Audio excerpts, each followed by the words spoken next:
I sold my soul to the bottle. Still none of my friends have left me yet.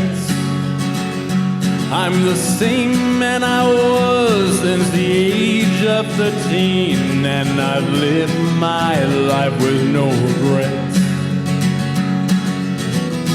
If you're looking for some freedom, all it takes is 10 drinks minimum.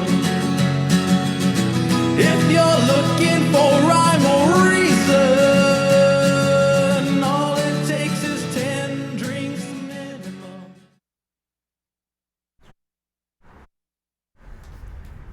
Ooh, welcome to 10 Drink Minimum. We're back in the studio. Woo woo. Back in the saddle again. You know, when you say we're back in the studio, it became the norm to actually be like, no, this is our home. It's not back in the studio. We're just at home. We're home. We're home. Well, I mean, the studio is home. Studio is God.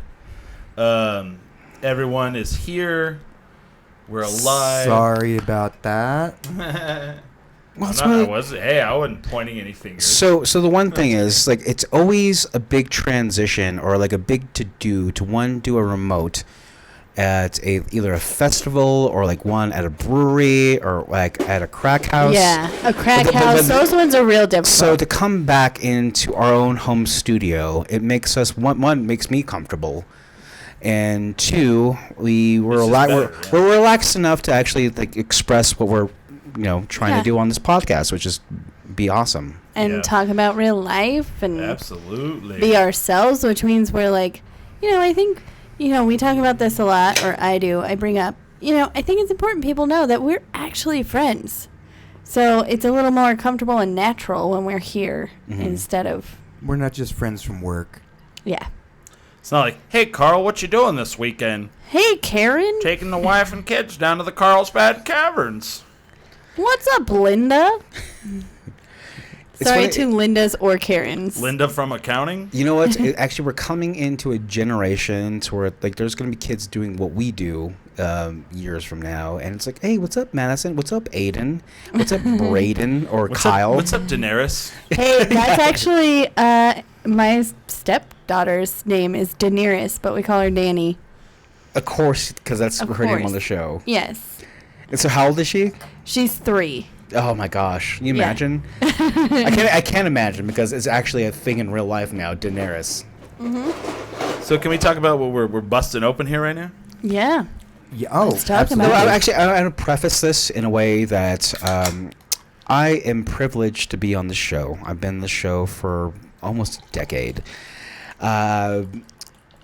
I've been, I guess, the second co-host, because Chris had gone through 2 co-hosts before me. Oh, dude, you're the 10th co-host? 4th. You're the 4th co-host. And I am the longest co-host. I've been with this thing. I've been with the company for so long. Yeah. Gold watch time. And, well, before we get to what you're probably going to talk about, I was prefacing it for this. It's been a privilege to be a part of the show and to have recognition, and the notoriety for like local companies to reach out to us and try to, I guess, collaborate with our brand to their brand. Yeah, right. And to actually have that comfortability of just like, you guys are freaking famous, so like, can you please make us us a lot of money? Make us a lot of money. We want to roll around in it. That's how the meetings are weird when they say that. Right? I'm just kidding. It's actually really weird when they roll around in their money in front of us, because I don't have that kind of money. Yeah, right? So it's they just throw it in the air and you go to grab something like, whoa, whoa, whoa. That's happened to us a few times. They just roll around in their own money. So that being said, there was a brewery. Of course, we talked about this on the show before. We had a show there, yeah. We had a show there. Dialog Brewery. One is a great community builder in a way that they bring in live music. They bring in the arts from around the city to partake in their own space and to realize, like, listen, we can be a beacon for arts in, like, just community building. So they asked us to make a beer with them. Yeah. And I mean, and not just like, hey, we're going to make a beer with you. Like we're going to make a beer like with your name on it. Yeah. They were like, we want you to come in. We want you to work with the brewer.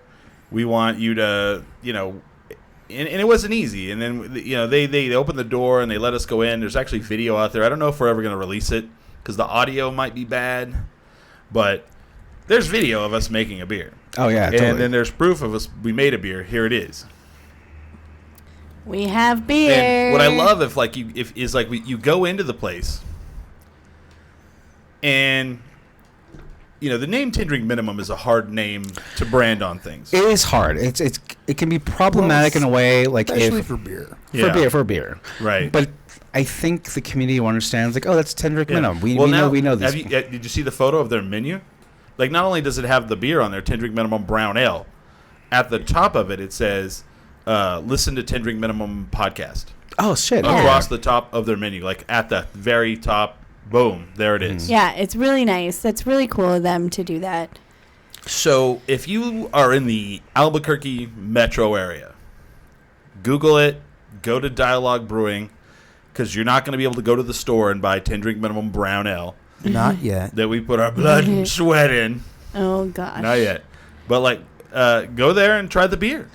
And I would hate to actually bring the idea that there's blood and sweat with it, but there's definitely kidding. There's gonna be some. I mean, and it's fine. I've been drinking these guys' sweat in my beers for a year now, so because that's the hazing ritual fine. for the show. Yeah, we all wipe our brow and then wring it off into a cup and hazing is actually not PC now, Chris. Oh yeah, it's not. I thought we all wore robes. Has it changed? Paddlings, God, wild elms. If you guys only knew what I had to go through to be on this show. Yeah, I just want to, but I don't really feel like, because we did that show there. We talked about the beer. Then I bolted out of town, and I feel like we've kind of neglected those people, and they're fucking amazing. Oh, for sure. And it's not only a brewery that I like, it's a brewery that it's like my go-to place to drink at. Oh yeah, totally. When people go, hey, what's your favorite brewery? That's the one. Dialog Brewing. Awesome. And I would say there's definitely, because we were talking about this today, I'm not going to mention the brewery, but of course it's a great, I guess, neighborhood bar. Yeah. But beers can be fucking awful. Dude, it literally... Oh, I've never used this word, and this is so Dialog Brewing amazing. We're talking about a completely different place. So we also not talking about Red Door. We're not talking about Red Door Brewing. Not talking about Sidetrack Brewing. Not talking about Marble Brewing or anyway. Any of my favorites. But I went to a brewery today, and we drank a beer, and I've never used this word to describe a beer. And the only thing I could say is it tasted filthy. Oh. It tasted gross. That's not also that could be a advertising point for perverts.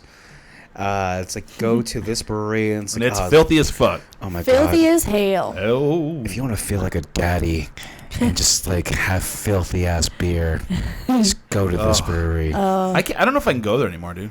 Oh, I go there all the time. I know, but when if you have a reason to go, so this is the worst thing you can say about a bar. I go there because it's close to me. And I drink other people's beer. It's when not I'm there. fair to, I guess, judge. It is fair to judge a brewery by their beer. Yes. But you find a beer that you like and you stick with it. Yeah. I'm never one to go, especially to Sidetrack Brewery. Oh, They I have love objectively Sidetrack. one of the best beers of all time. It's called the Pub Ale. Yes. Pub Ale with Earl Grey tea is my favorite. And so, will I try any of the other beer? Chris will do that, and the other beer might be fucking horrendous. But if you stick to that Pub Ale, you'll never go wrong, and they are the beer is objectively my favorite beer of all time. Yeah. Not all time, but in the city. All I know is there was no way I was getting another one. Yeah. Not even of that. I mean, I don't even mean of the same one. I mean another different. I got an ale. I wasn't gonna go for a lager. That's no way. And that's definitely consumer traits. You try one and it's awful, but of course, if you're shooting freaking shots in the dark, so maybe you do try their good one, and you're like, oh my god, this is great. I don't know what that is. and he doesn't know. He doesn't but know. he had that beer of theirs, Yeah. and it was awful. I think my perspective on breweries has changed since dating a brewer, Yeah. because he'll taste a beer and Oh, I be didn't like, know this. You date a brewer? I Interesting. do. Okay. I'm dating a brewer. But he'll taste a beer and then he'll be like, oh, their equipment is disgusting. Oh, they don't clean their equipment right after they That's what I change felt their like. beer. That's And okay. So yeah. So so then once he's like, oh, I don't feel like they clean their equipment, and he's not saying that their equipment is dirty. He's just No. saying they didn't change out the flavors or whatever. Yeah. But once he says that about a brewery, I feel so gross, and I'm just like, nope, never It drinking that doesn't wash again. off. Yeah, it's like, bleh, that's gross. I don't like it. Never doing that again. And also, I would definitely put a shout out to the brewery for Yeah. being filthy, and so me being a perverted guy, I will be there every fucking day. Yeah. So Fucking filthy beer. Ugh. on the other note, go to Dialog Brewing. This is what we're drinking right now. We're drinking blah, blah, blah. We're drinking the Dialog Brewing 10 drink minimum brown ale, and I love it. I love it too. I like we it. literally worked on it. Yeah. I have Even I if have it a was just lifting. I have a work. can I sleep with. Oh, that's cute. Do you have little Weird. pajamas for your can? Yes. Oh yeah, and I have a Perfect. pillow for it. That's cute. Pillow for the can. That's cute. It's like And I yay. do love the recipes that they actually gave us for, I guess, for making the beer. Do you want it to be taste like this?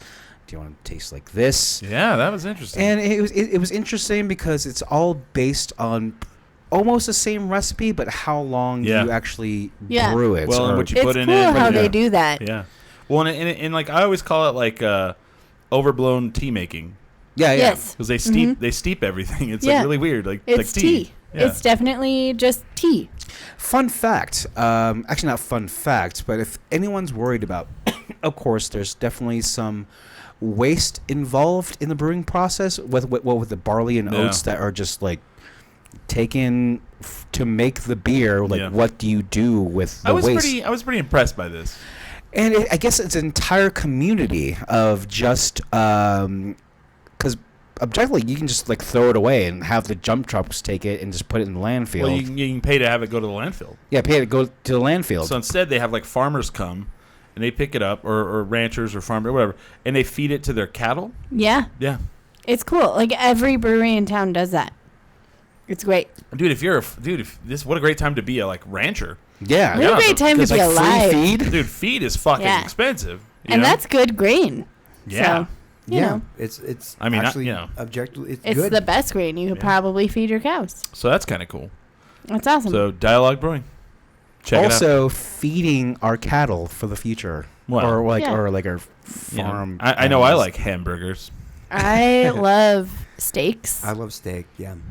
A rare steak. I like steaks too. I had a really fucking good steak in Las Vegas. Oh yeah, that's We- the best place to We get a steak. went to the Excalibur, and I didn't have to pay for it. That's even better. What was it? The Did you go to the show? medieval? No, they don't Oh, do that. yeah. They don't do that anymore. What? Dude, Las Vegas is a different place, or they might, and it might be downstairs. But the medieval times thing. yeah. So when I was in band, we all went to Vegas and they did the medieval times, and we Let me got look that up. I think I'm lying to you. each That's got to band still be a thing. each band Okay. from every state got to be like a different whatever, like night or what, I don't know what they call it, but like we were kingdom. rooting for a different clan or It's got to be. So I agree with you, but guess what? They don't do in Vegas at Treasure Island anymore. They don't do the pirate battle anymore. It's gone. they got rid of the boat. gone. Here's the deal. I really wanted the first time I got married to do my wedding on the Treasure Island pirate ship because they had this cool wedding ceremony where the pirate would swing from the sails and marry you and you got to like be on the pirate ship in front of Treasure Island, and my mom said no. And now guess what? That pirate ship no longer exists and I can never have my dream wedding. Very upset about it. Is something you're commissioning them, or is it a package that already It's a exists? package. It was a package that you just paid them and they took care of everything and the pirates would be there and it was great, and my mom said Yeah. absolutely not. Wow. And I am now so devastated. Guess what? What? It wasn't her wedding. Yeah. She wasn't. It wasn't married. her one. She was just paying for it. Oh, never mind then. Because it was my parents paid for my first wedding. That's fair. And so I was like, cool, if I ever get married again, because I'll be paying for it, I'll just do the Treasure Island thing. Yeah, and now he'll do it for you. He'll baby swing girl, just- down. And Yeah, no, the thing is, honey, But what where you am I need to gonna do get is a just ship? married at the Elks Lodge or whatever. I mean, why not? Why not? At the VFW. The VFW. I'll just get married at like Launchpad. Actually, I have a friend who got married at Launchpad. Really? Yeah. I've never heard of a Marriott. The guy's, I forget, he's a singer of Anesthesia. Oh. Him and his wife got married in Launchpad. That's cool. It was pretty cool. But I mean, I'll just get married at like, I don't know, Distillery. That's where I'll get married. That'd be a great wedding. The thing is, like, it's going back to your like own childhood romanticism. It's like Yes. when I freaking moved from Estancia to Albuquerque, I remember The Distillery. Distillery. Meeting my husband. He was there playing pool, and he was like taking shots of Jaeger. And I saw him. It's like, this is where I'm gonna get married one of these days. Honestly, we first connected in Anodyne. And that's like when we started flirting with each other, and we would dance in front of John, who plays out in front of Anodyne most nights. That's recent then. Yes. And so I one day told Hamster, I'm like, I once saw a guy propose to somebody in front of Anodyne. Oh, shit. And I was so mad about it. I was like, who the fuck proposes in front of Anodyne? But I was like, if you don't propose to me in front of Anodyne, it's just, are you even being romantic? See, and that's awesome of you, because you've now taken so much anxiety off of him. Because like, there's always that like proposal thing. Like, how do you be romantic? All he has to do now is propose in front of fucking Yeah, except for Anodyne. he told me he's not going to propose to me in front of Anodyne. Well, he's got to tell you that so that he can do it. Can I ask when this happened and you saw the proposal? Was it in December? It was, no, maybe? Was it December, like around Christmas? Maybe. Oh my God! So I have a story about a proposal that went on proposal In front of Anodyne. in front of Anodyne. Okay, so we're looking at December 2018. It was a birthday of this person who was just about town. I'm gonna give you background music. A visitor. She was visiting. She's from here originally. She lived most of her life in Phoenix, in Arizona, and lived in Michigan to go to grad school. Okay. So, it's always her MO to like be the life of the party and just kind of like, engage and get free drinks. It was always one of her things. And so back in December of, I would say the 23rd, a couple days, no, after Christmas, like talking about the 26th, 27th, I get a text and she's told me, it's like, a guy proposed to me in front of Anodyne. And I'm like, that's really freaking weird. And it's like, you want to come hang out? It's like, okay, sure. Like, I'm doing nothing. It's after Christmas. Like, it's the holiday season. What the fuck else am I going to do? And so she invites me out. And, of course, it's a total sham. She's a married girl. It's whatever. And I show up to Anodyne. And it was one of those things where, like, oh, where were you? Like, here's the guy who proposed to me as a freaking joke proposal. What? It was a joke proposal, and it was just her engaging in a scene that she was not familiar with. Like, she's going to go back to her own freaking grad school area. It's not a big deal. And so I show up, it's like, whatever, and I drink some water, and in the entire night, it's like, oh, yeah, we got some, everyone's clapping for us because we had... a fake proposal. A faux proposal. Faux proposal. And so I walk into Anodyne, and of course I don't know where she is. I'm actually communicating through Instagram. And so I'm using the urinal, and there's this guy next to me, and he's like, oh my God. So I just proposed to this most amazing girl. And it's like, I'm ready to leave my fiance for her. Wow. Uh-oh. What a winner.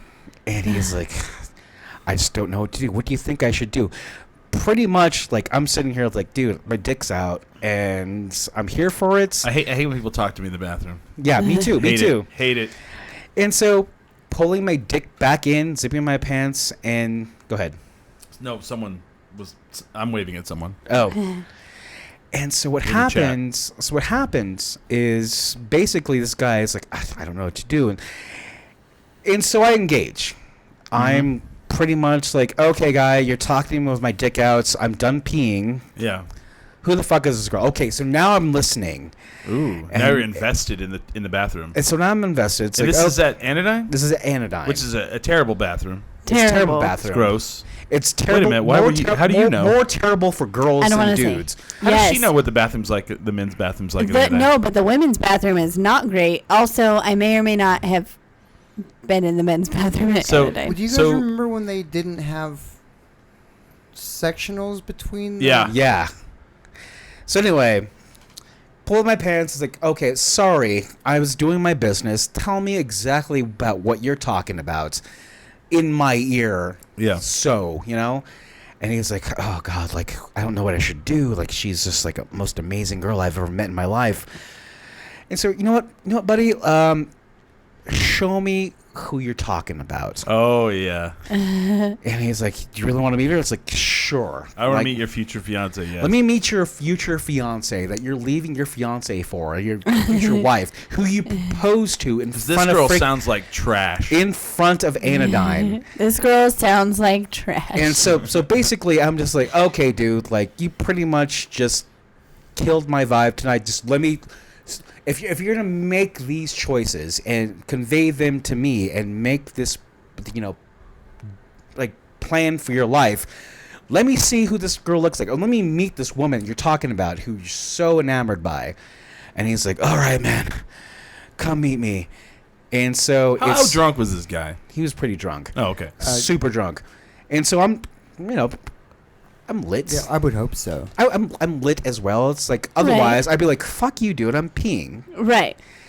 And so he leads me past the billiards tables to the last table closest to the vending machine and the pinball machine. Mm-hmm. And he's like, oh, God, there she is. And so the person he introduces me to is my current girlfriend. Boom! I hope your wife's listening. Or girlfriend or whatever. And so I would love to think that when you saw that fake proposal, that was... Wouldn't that be amazing? Because now me and her, like, love each other. And you and her love each other. And what's funny, what I'm getting from this whole thing is that Anodyne is the source of both mine and yours happinesses. Oh, yeah. Because... It's funny, the first time Hamster and I ever kissed was in Anodyne. We had been friends. We'd been hanging out. Nothing had ever happened. We're playing pool in Anodyne. There's that pool table with the couch or whatever. Yeah. And we kissed one time and then changed everything. Okay. You just skipped over a lot. We're over there playing pool and nothing happened. All of a sudden we kissed. What led to that? I don't know. Like, I wish I could answer that, but it was like we just saw each other. So we had been friends. We hung out all the time. Were you dating anyone else? I was kind of seeing. She was about town. It was about town. I was kind of seeing a bartender at the same place he works. Because I feel like going from like, we were playing pool, then we were kissing. Wait, what? There's like little bit of stuff in the middle. So, okay, if you want the real story, I was kind of seeing a bartender at the place where he brews, okay? I was kind of seeing him, but that guy was kind of a jerk. Like, he was leading me on, and he would get what he wanted, then he wouldn't talk to me. And that particular night, I had done a photo shoot, and then I went... with my photographer friend Alex, we went to Anodyne, and Jason happened to be at Red Door for the open mic. And that guy that I was kind of seeing or whatever had played this game with me. We're like, oh, I'm at the open mic waiting for you. And I was like, okay, cool. Like, I'm at a photo shoot. I'm wrapping it up. He's like, I gotta go. These eyes.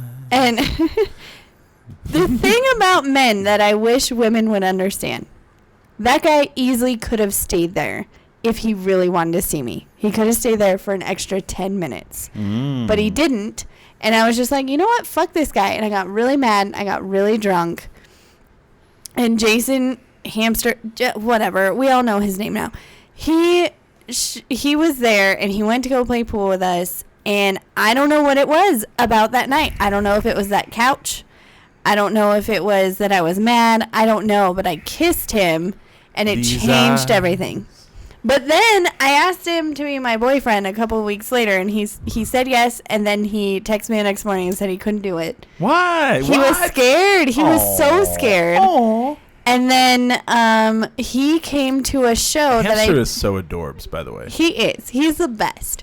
But he came to one of my shows on 420 at Moonlight Lounge, and he walked in, and I was like, oh, shit. Because between Moonlight Lounge and when we kissed and when I asked him to be my boyfriend and he was scared, there was one night that he was out in front of Anodyne, and John, the busker, was out there. And he sends me a picture of him, and he's like, where are you at? And I was totally downtown, but I told him I was at home. Aww. Because I was like, fuck you. Like, you blew me off. I don't want to be my boyfriend. Yeah, you don't want anything with me. You're just like everybody else. I want to be a boyfriend. And then he walked into Moonlight Lounge after one of my shows, and it was like, as soon as I saw him, I got that weird, like, lump in my throat where I was like, oh, shit, why is he here? This is horrible. Like, I like him a lot. And I guess he had the same lump. I don't know. We'd have to ask him. But I tried to persuade him again. And then that night we ended up going to Founders. Brandon witnessed us becoming a couple, basically. That fucking Brandon. He saw what I didn't get. None of us got to see it. He did. And he eats all the goddamn Slim Jims. Here's the thing. But that's how we ended up together. And it changed my whole life. It was crazy. That's awesome. Adorable. Thanks. So do you think, Tendrick Nation, is it easier to develop a relationship, a friendship, and hook up versus hooking up and maintaining a relationship after that? I don't know what you're... Well, we hooked up. I mean, I'm not going to lie. We totally hooked up. Okay, so and then I asked him to be my boyfriend. And he was like, no. But the fucked up thing was... Oh, he's going to kill me for this. The fucked up thing was the first time we hooked up, I was like, don't tell anybody. Why did you say that? I said that because I didn't know what I wanted, and I didn't think that me and him were going to be a relationship because I was not on the relationship Can't wait train. to tell your kids this story. Oh. I told your dad, don't you tell anybody we banged. I literally was like, the next morning, I'm like, don't tell anybody about this. I don't know what's going on, and I just don't tell anybody. For me, when I sleep with someone and the next morning they're like, don't tell anyone, I'm all, are you still here? Why are you here? Out the door. I'm just kidding. I don't. That's not true. Didn't you notice the taxi money? So we hooked up, and then he basically was like, I don't want a relationship. And then I couldn't help it, and I think that's rare. I think that's really rare. Fucking rare. I think usually if you hook up with a person and they tell you they don't want a relationship, you usually just never talk to them again. I'm sorry, my mom was on the chat. Oh, no. And then that all happened, and she's, of course, Christopher! I am blushing so hard right now. Didn't you see the taxi money? So it's harder to maintain or actually establish why? Also, Debbie, why are you saying Christopher? Because I feel like... It's so weird to Oh, hear yeah, I guess. Chris's name Christopher, actually. Yeah. Right. So I'm saying, what I'm asking, is it harder to hook up and try to Turn establish that into something versus like being a simp for like a year? I don't think it matters. I don't think it really matters. And I'm the worst fucking person to say this. I just think you just don't know. Because she's like telling him like, hey, don't tell anybody this happened. And then like he's like, well, I don't know if I want to be your boyfriend. And then he's like, no. And then now we're in love. Maybe. That's, it's... I saw those pictures, Holly. You guys have family photos. Yeah. And I'm sorry. You guys have fucking family photos now. I know. It's crazy. Like, if you had asked me when I first met him, so like even further back, he saw a comedy thing of mine. Because, like, when I say we were friends and hung out before, like, we hung out before. And nothing ever came of it. But Christopher. But so he saw a joke of mine, and he handed me his business card and was like, if you want a guy who's not going to cry on his cat, because we all remember the Air Force guy that cried on his cat, and I wrote a joke about it. I thought he was just kidding. And so he handed me his card, and then I went up to him, and I was like, oh, that was actually really smooth. But he was on the phone and told me to hold on a minute, and I was like, oh, he was totally kidding. He's not interested. And I think back, like, what if I had, like, not been an idiot and gone on a date with him? But I don't think we would be the same. I think we had to fall in love the way we fell in love. And so... Yeah. So, okay, so I understand, like, just having the mindset of being a man. Mm-hmm. It's all about getting your nuts. But Whoa. Billy, whoa. As a woman, though, I get there's one-night stands.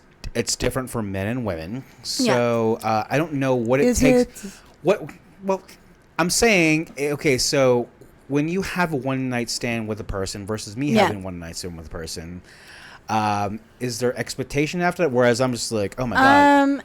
You know what?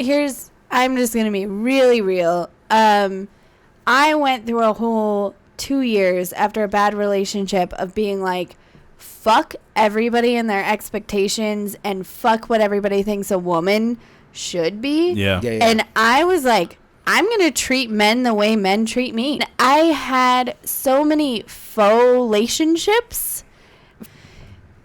And so I keep making that hand motion. It's sign language. Okay. It's Chris sign language. But I had so many moments where, like, I thought that was going to turn into a relationship, and it never, ever, ever was.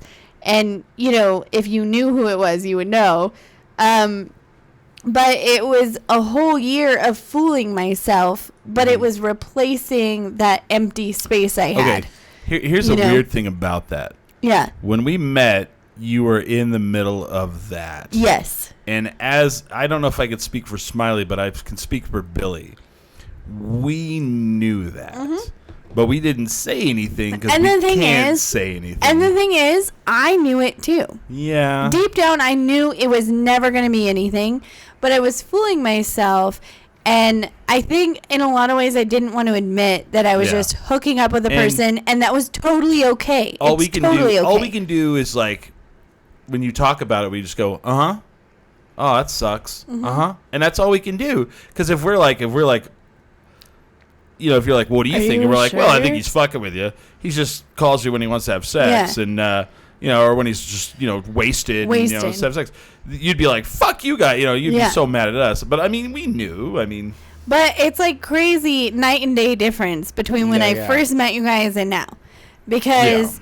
I literally was like, fuck men, fuck everything, who cares? I'm going to live my own life. And I liked that guy because it was like, oh, you go do your thing and I'll go do mine. Like, but really it was just, I don't want to deal with you. Right. We live in a small town. So we don't, but we do. Basically, if there is, like, relations between somebody, maybe like platonic, or whatever, like intimate. You know. People know. People know. And sometimes so, before you do. And the thing is, like, there's a whole romanticized idea of just like, okay, so we're friends, or we're just gonna have sex all the time. Yeah. That's never been in my friend group. Like, somebody always gets attached. Somebody always gets attached. Well, because it doesn't work. It doesn't work. But you see that in movies, right? Oh, like Friends with benefits. Is friends with benefits like a thing, or is it sustainable? I want to say a lot on this topic, but my mom is watching. Okay. So you know what? I have had situations where that worked. Absolutely. But there was an agreement between both parties. You have to both agree that it's never going to be anything. But you have to be really honest for it to work. And most of the time, if it doesn't work out, that means somebody wasn't being honest. Someone wasn't honest. So same. It's just it's the idea that's romanticizing like an idea of a sustainable nut without attachment, Yeah. without just any idea. You have to like, be just like- dishonest. If you want a detached nut. Oh, Detached. geez. The thing My is- mom says say it. I'm not saying it. But I can't talk about fucking shit like that. Because then she'll be like, Christopher. So I've done it about 3 times in my life. Yeah. Smiley, have okay, you so- ever done it? Have you ever had a detached nut?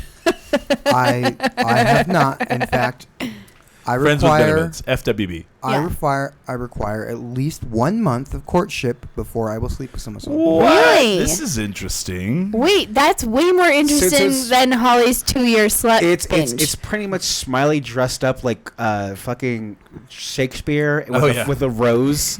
Hello, my dear. No, but really, I'm very interested in this because usually it's the girl who is that way. Yeah. Right?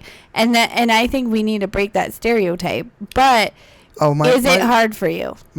My girlfriend's very aware that she's basically dating a teenage girl. I like it.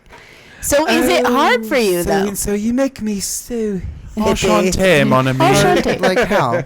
Like, okay, because here's the deal. Most of the time, I'm just speaking from experience.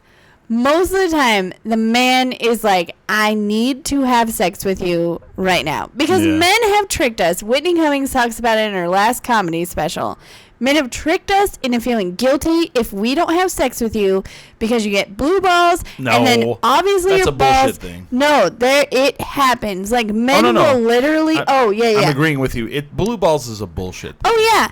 And, like, it took me so long to learn that, like, a man is not going to die or get sick, and there's not going to be, his balls aren't going to explode and blue goo go everywhere. Amazing, right? Amazing. But this is how, like, men for years have It's been, like, uncomfortable for like 10 minutes. see? Yeah. Thank you. And But it's men bullshit. for years have made us feel like I'm going to be so sick for a whole day and you're leading me on. And the thing is, if I kiss you, that's not me saying I'm going to have sex with you. Toxic masculinity. Totally. Yes. So to hear a man say that he prefers to be in a relationship before he has sex, I am dumbfounded. How does that work? Are you okay? Did your balls explode? Please tell me all of it. No, I've been celibate. He has. Two separate years. Celibate, like literally no nut. Yeah. And your Nut balls did is not an orgasm, explode. guys. Yeah. Tantric nut, when we say nut, it means an orgasm. So your balls didn't explode. No. I think every woman should hear this. Yeah. No. Smiley, go. Right. I'm all about this. The first time I went celibate, I was 24. And I just gotten out of a bad breakup, and I thought it was because it was more sex-based, and I was like, well, Okay. maybe I should just take sex out of my life. So I did. Did that lead you to a better relationship? Do you Oh, find for that? sure. No. Did you find that your views on relationships are a little different now that sex is not the most important thing to you? Oh, for sure. Afterwards, I was, yeah. I realized that a relationship based entirely off of sex is not a real relationship. Uh-huh. And that I needed to like find someone that had more More to to offer. do. Yeah. Because you can't just base a relationship on that. No, definitely not. Because that's like a handshake. Yeah. I'm like, I'm friends with that person because we shake hands. Oof. Crazy. Yeah, right. Okay, I'm going to tell you right now, Smiley, women around the world are like, yes, preach. Okay. Because it's refreshing. It is okay. So I'm a little towards Smiley as well, where I have like female tendencies where I don't care. Like I'm not a sex-driven maniac, and like being around men sometimes, like my men friends group is not this way. Let me tell you, Chris, you should have been on last night. I was on that girl. None of my friends are like that. Yeah. Exactly. And that's why I'm able to be friends with you guys. Right. So whenever like I'll Come hang out, like through. not at where I work now, but when I've worked blue collar jobs, it's downright disgusting how Yeah. men talk about women. Oh, yeah. And look, and it would disgust me, like being around men, and they're like, "Oh, look at her. I like to, blah blah blah," and you're like, "Ugh," just cringe, Yeah. So I hear what he's saying, and there are a lot of men out there like this, Yeah. where it's like, we don't have to sleep on the first date, we don't sleep on the second, we don't have to sleep on the third, Right. But it's one of those things that, like, if we become a couple, then sex does have to be a part of the relationship. Oh, yeah. You got to put absolutely. that at some point. Yeah, you gotta have sex. I mean, and I'm one of those women that, like, I constantly tell my boyfriend that I feel like a dude. Yeah. Because I'm one of those women that I'm just like, I need sex and I need it now. You walk in, grab him by the head, and throw him on the bed, and you're like, I'm taking this. I grab him by other things. But yes, absolutely. I'm one of those By women. the head, But- or by like the freaking ankles. Yeah. I guess. Like, no, I You mean- just drag him into the bedroom. And, like, the thing is, though, that the only reason I am that way with my boyfriend is because I feel that trust and that respect and that love. Like, if you treat us right, we will put out. But the thing is there are so many men that it becomes so important, Christopher. it's called being horny, Holly. Just say I know. it. No, I get it. But there are so many 2019, men. women can have sex. It's okay. It's Women can be horny 2019. now. Women are horny as fuck.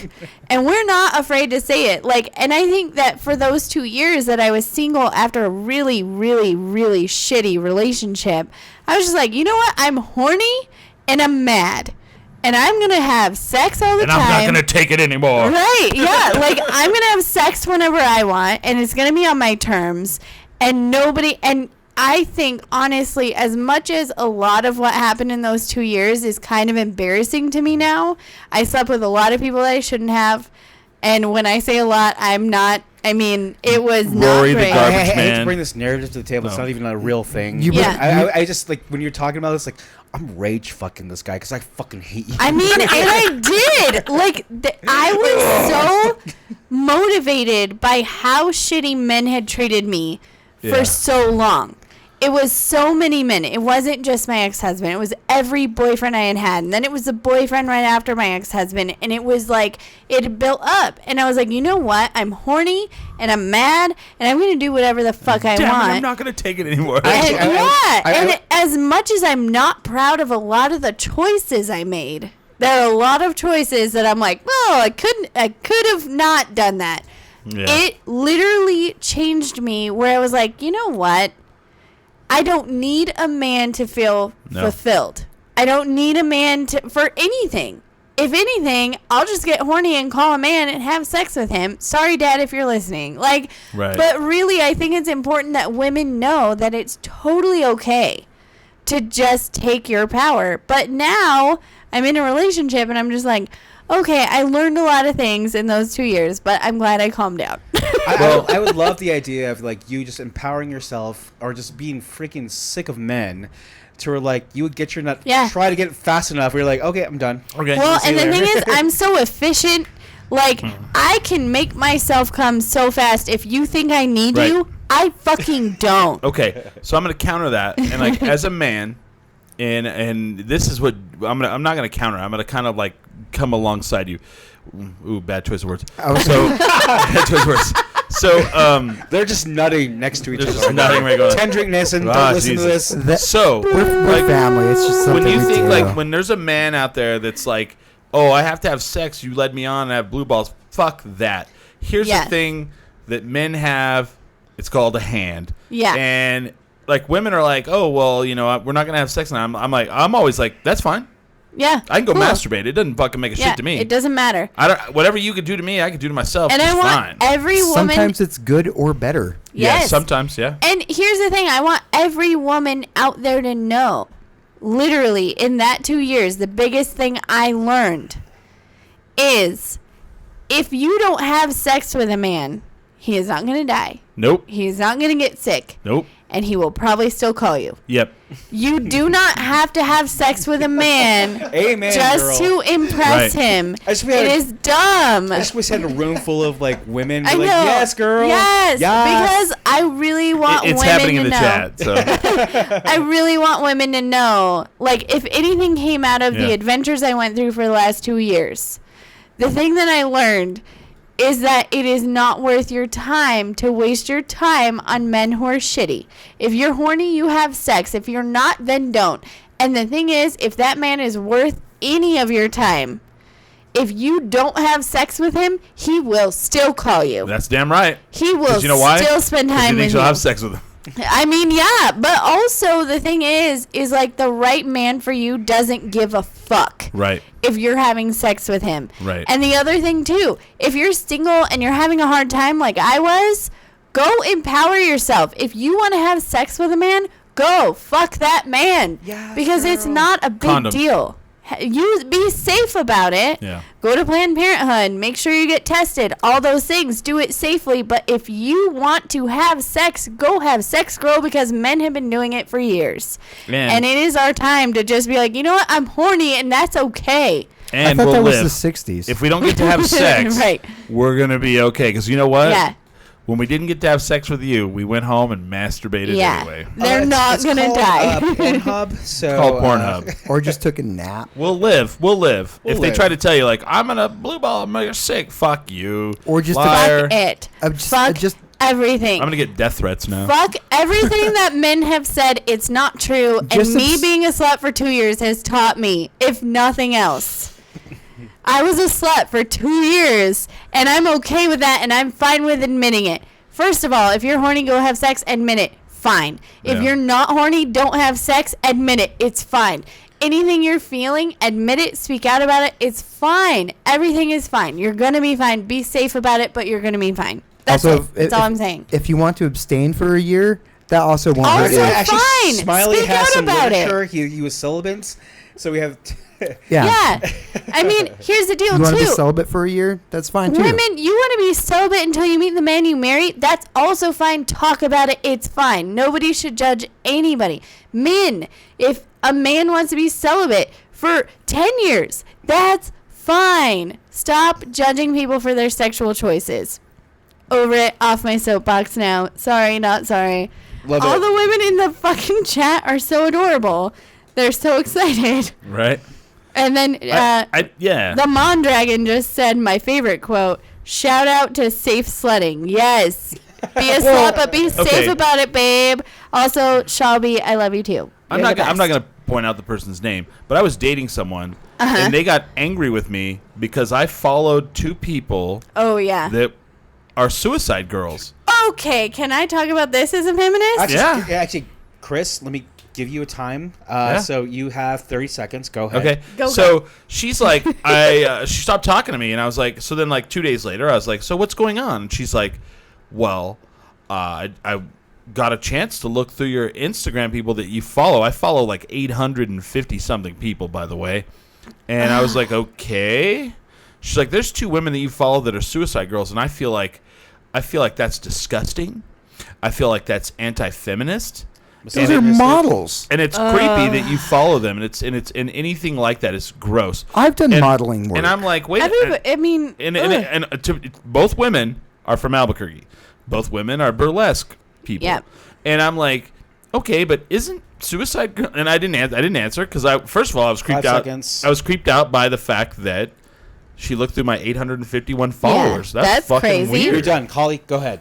So, Chris messaged me about this, and I was like, you know what? Fuck that lady. That is not feminist. No. You know what's feminist? Supporting a woman who is sex positive.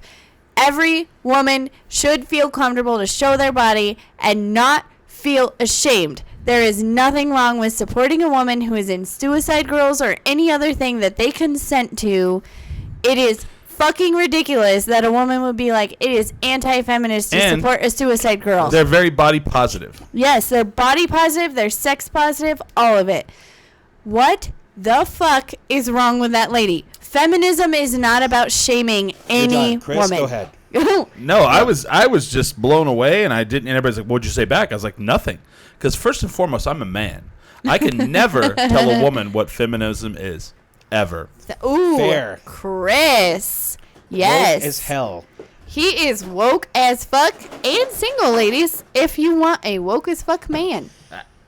But it's also like understanding like wow, like what you can do to I guess, promotes like less toxic masculinity, or like even actually promoting feminism as a male. Like, how do you Right. learn about those things? You know. There's a lot of things you can learn. There's a lot of things. Just talk to women. There's a lot of things you should unlearn. There's a lot. I mean, that's really what it is. Things- Unlearn things. But there's resources out there. But even more than that, just talk to a woman and listen to her.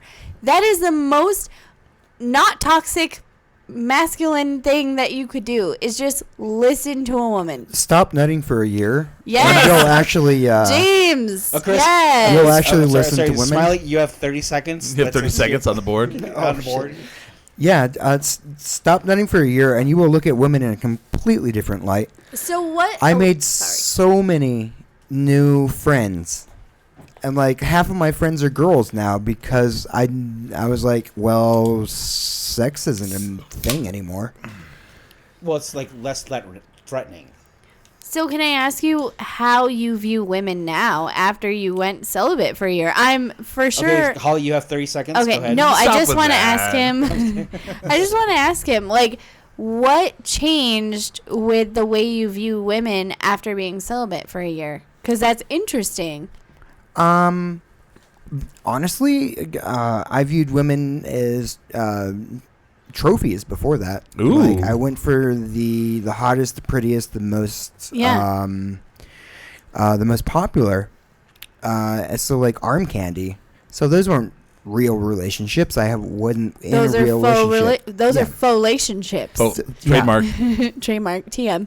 And afterwards, instead, I really liked flirting, but it Yeah. was always playful because I had absolutely no intentions. I may have led on a bunch of girls because of that, but I didn't. That was an unintentional side effect. But no, I appreciated women more for just like everyone else, just like conversation, good company. And who they are as a person, right? Yeah. Yeah. That's awesome.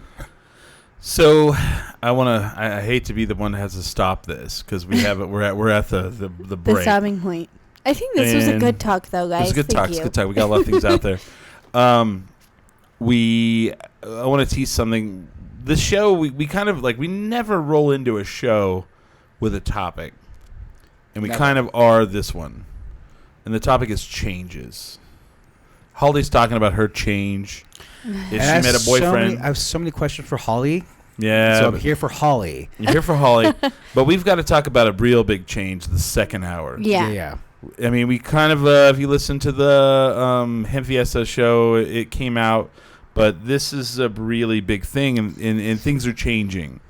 Things are changing for us. For all As of us. friends, things are changing Yeah. for the show. And stick around for the second hour because that's a really big tease. But it is. There will be a cage. There There might will be be a fighting. There will be some changes in the There might be. somebody is going to leave 10 drink minimum. Is it Holly? Oh, Is it James? Is it James? Is it Chris? Am I retiring and this show is ending? That could happen. Are we all going to be celibate on the next hour? Of 10 Dream. I hope so. So, On the second do you hour. know what you just did? Have you ever seen the TV show Soap? Yes. Oh, that you just did the Soap thing. Is Bert bonkers? Are there aliens on the next edition of Soap? Are we ending If 10 my drink mom's still minimum? listening, she just shit the bed because she loved it. She loved that show. Is Bert bonkers? Love soap. Yes. So let's do some promotion. Next Friday, we're going home. I mean, we're at our home. But we're going home. It's a Home. home that has been instilled in our bones, and when it went away, it was a big freaking loss to the community. It was Yeah. a hole in our hearts. It was a hole in our lives, Yeah. and it was pretty much the space itself. Yeah. It was not necessarily who was running it, but also No, I think it was. it was Because like the new Yeah, place came in. So what pretty we're talking sure. about is like there's a place downtown we talk about on the show a lot, and people know it, the name. It's called the Blackbird. I would love to Yeah. actually talk about the first time I defended the Blackbird when you said it was trash. I would love to talk about that. Yeah, because you have a crazy idea of what you were like. I hated that they brought in DJs, and you're like, oh, he hated the place. I didn't hate the place. I hated they brought in DJs all the time. But let me tell you, you remember the story differently than I don't. Yeah. Anyway, so we return home next Friday. Red Door Brewing. That we're now calling Redbird. Redbird. We're going to call it Redbird. Redbird. I don't give a fuck what they think. We're calling it Redbird. Redbird. So we're going to do a live podcast again, because this isn't our first show in this venue. in the space. It's our first show for Red Door. Red Door Brewing is moving into Blackbird. the old Blackbird Blackbird location Buffet. downtown, and they have a full bar. I have had to, like, people are like, well, I don't like their beer, or I don't like beer, or I don't like whatever. I'm like, they have a full bar. They You can have have all the bartenders. things, They have yes. craft cocktails. They're gonna have a kitchen. They're gonna bring All back the the brunch things. at some point. All the things. And also, shout out to Red Door. Yeah.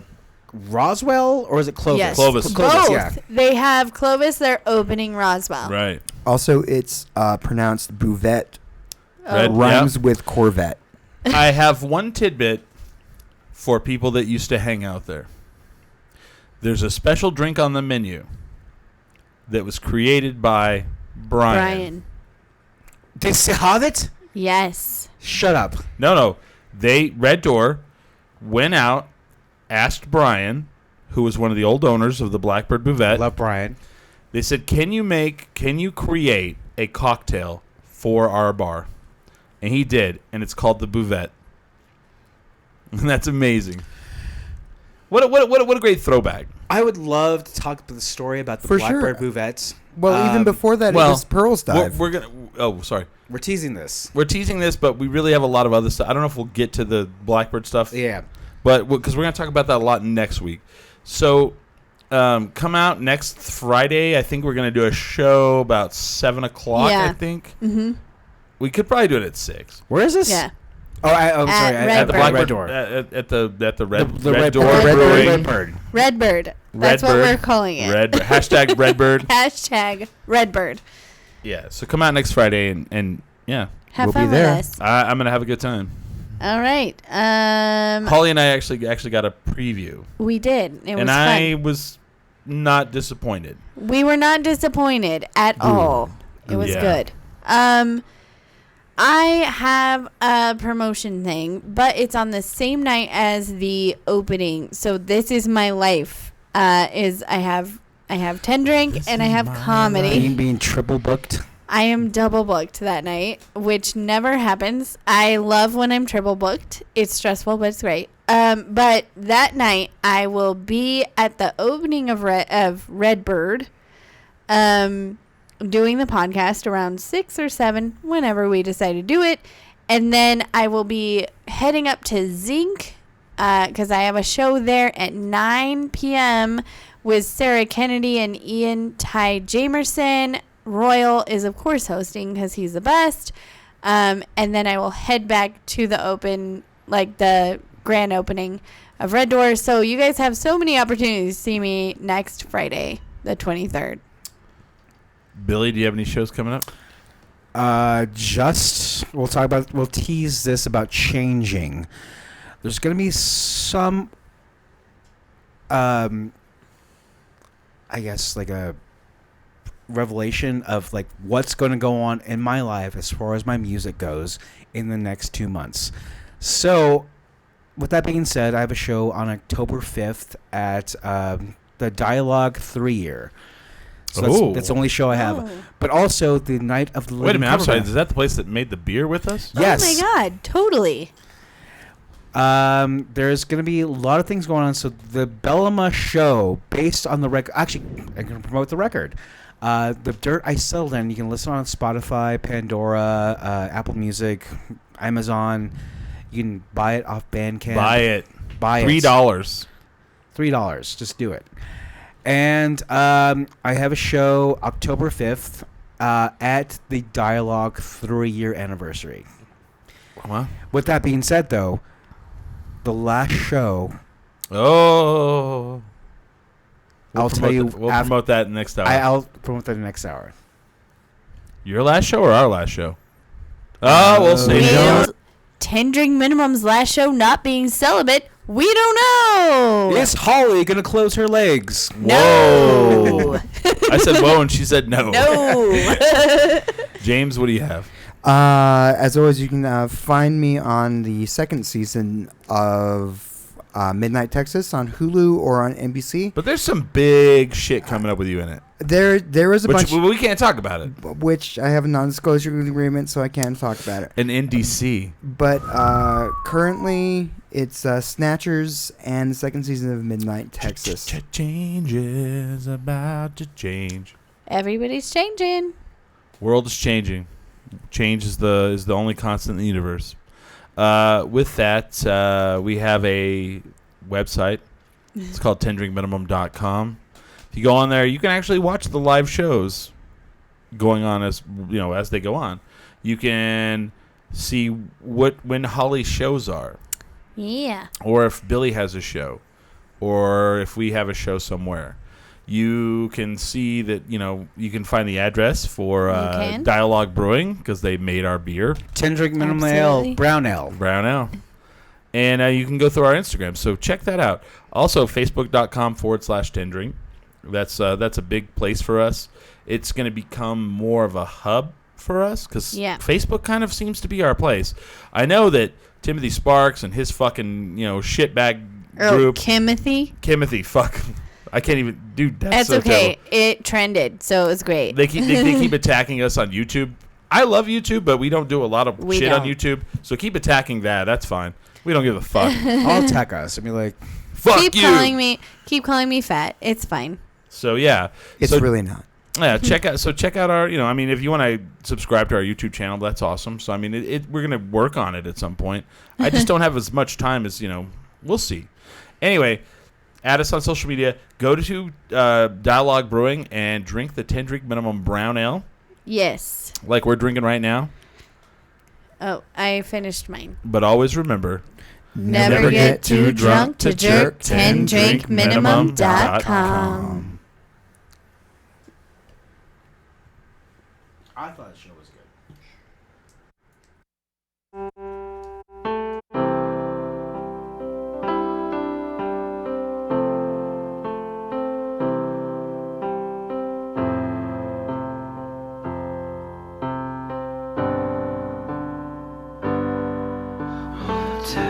Stays on. Hey now, I can see ahead from around that willow truck. Come down. What a fun day to ride about. You were mad about your hair when the water found its glare. Gave up. We came down, had a song, stay 15 and not think loud. Unhooked from the arm on your dress. Do you see the point? Do you see the point at that? Spend a word on life, and you believe in what they say. I don't see the point. I don't see the point in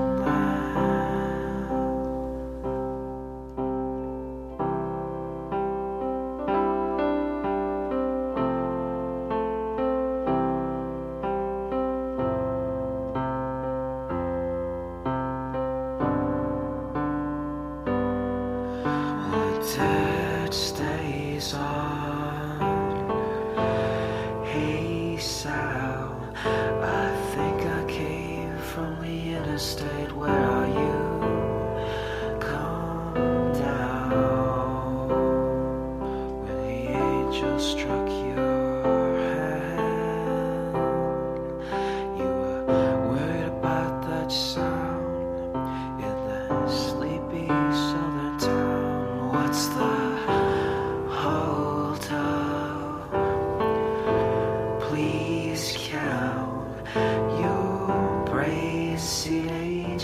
come about, ages come about, unhooked from the arm on your dress. Do you see the point? Do you see the point at that? And if there's been a word on life, and you believe in what they say, I don't see the point, I don't see the point in that. Oh, if there's been a word on life, and you believe in what they say, I don't see the point, I don't see the point in that.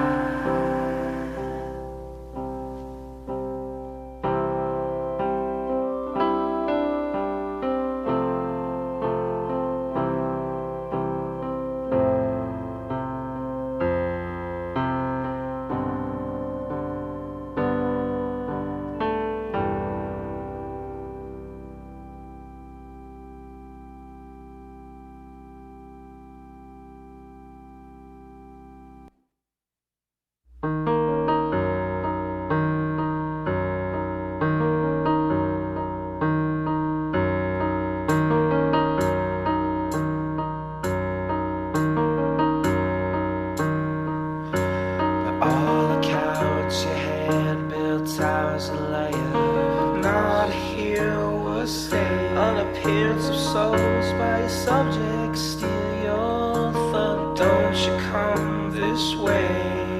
What's the use of fire if you can't burn a sea for all to claim? My fate was not the same as everyone is slave.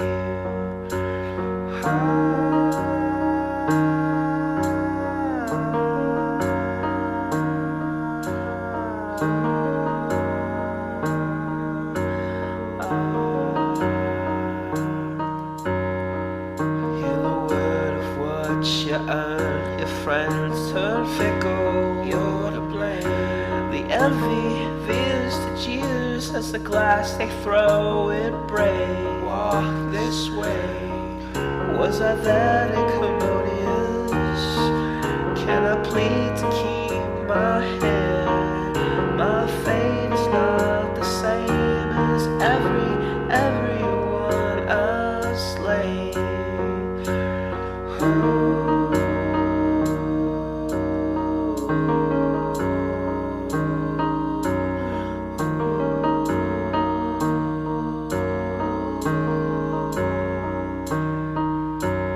All accounts, you cursed the sky, the crowd, the ground. Didn't say your prayers. You were the king who walked on shards of jars that held your people's fate.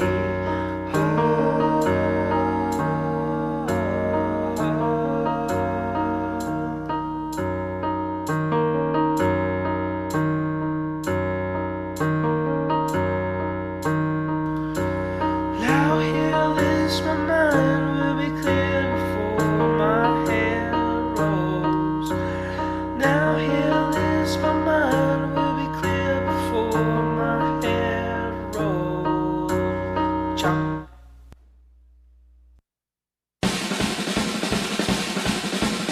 For all the years that I kept away strong, there was no use crawling to the unstable.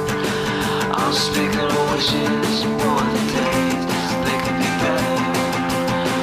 Don't assume I'm just way high. The world's apart, and I wanted to save a portion for us. What could be better? How do you do that? Till the place I'm back to my dream started. One day next to your skin.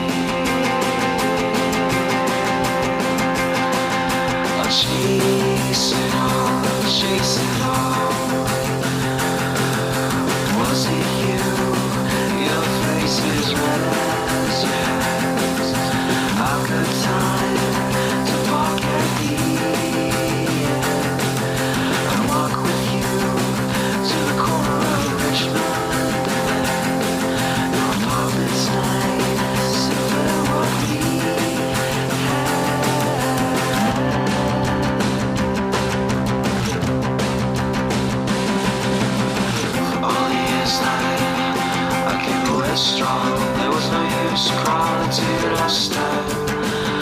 unspeakable wishes, more the days they could be better.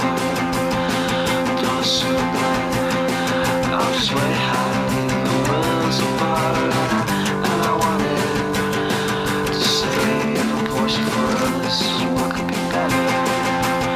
How do you do that? Took the place on our back to my dream started. One day next to your skin, I'll chase it all, chase it all. You hear that sound? It's the sound of you taking me back. Your eyes say no, that look is mine. The pattern said for an asshole right in your ears. Come on, just a slice of what we had.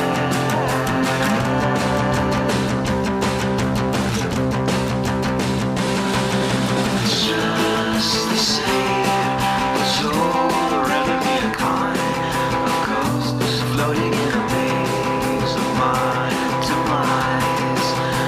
Had to set for a certain kind of time machine to take me to the dawn of when we met.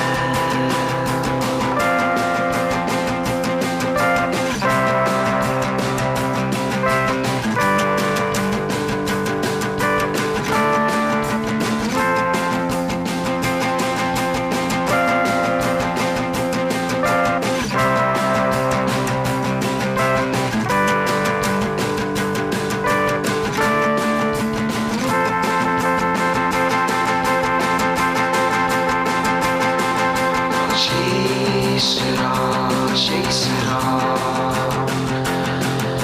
You hear that sound? It's the sound of you taking me back. Your eyes say no, that look is mine.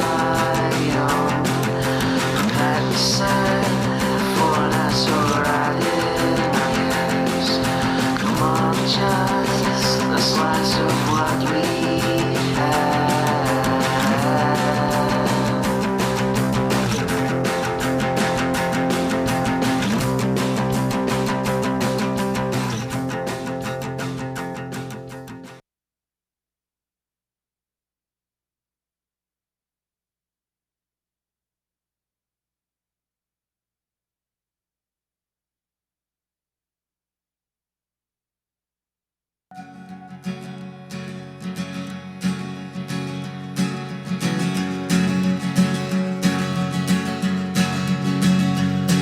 I sold my soul to the bottle. Still none of my friends have left me yet. I'm the same man I was since the age of 13, and I've lived my life with no regrets. If you're looking for some freedom, all it takes is 10 drinks minimum. If you're looking for rhyme or reason, all it takes is 10 drinks minimum. All right, we're back We're back. for the final wavy hour. It's not the final wave. No, it is. Final wavy hour? This is the final wavy hour. What? What do you Yeah, mean? I know. We're not allowed to drink anymore? We're not going to have a wavy hour anymore. I mean, there's going to be a second hour that people will be wavy for. Yeah, that's correct. That's a correct statement. Okay. But I'm going to rename it. There's a person who coined the wavy hour. It was me. It was you. Also, Chris, let's not say this because I'm not leaving for a while, but I'll be around. So you're leaving. You're leaving like that. You just said it. You're gonna leave the show. I am. Listen, Tendering Nason, let me tell you what's going on. Okay. So it's funny because we preface the story with the story I told about Collie randomly seeing somebody proposing to somebody in front of Anodyne.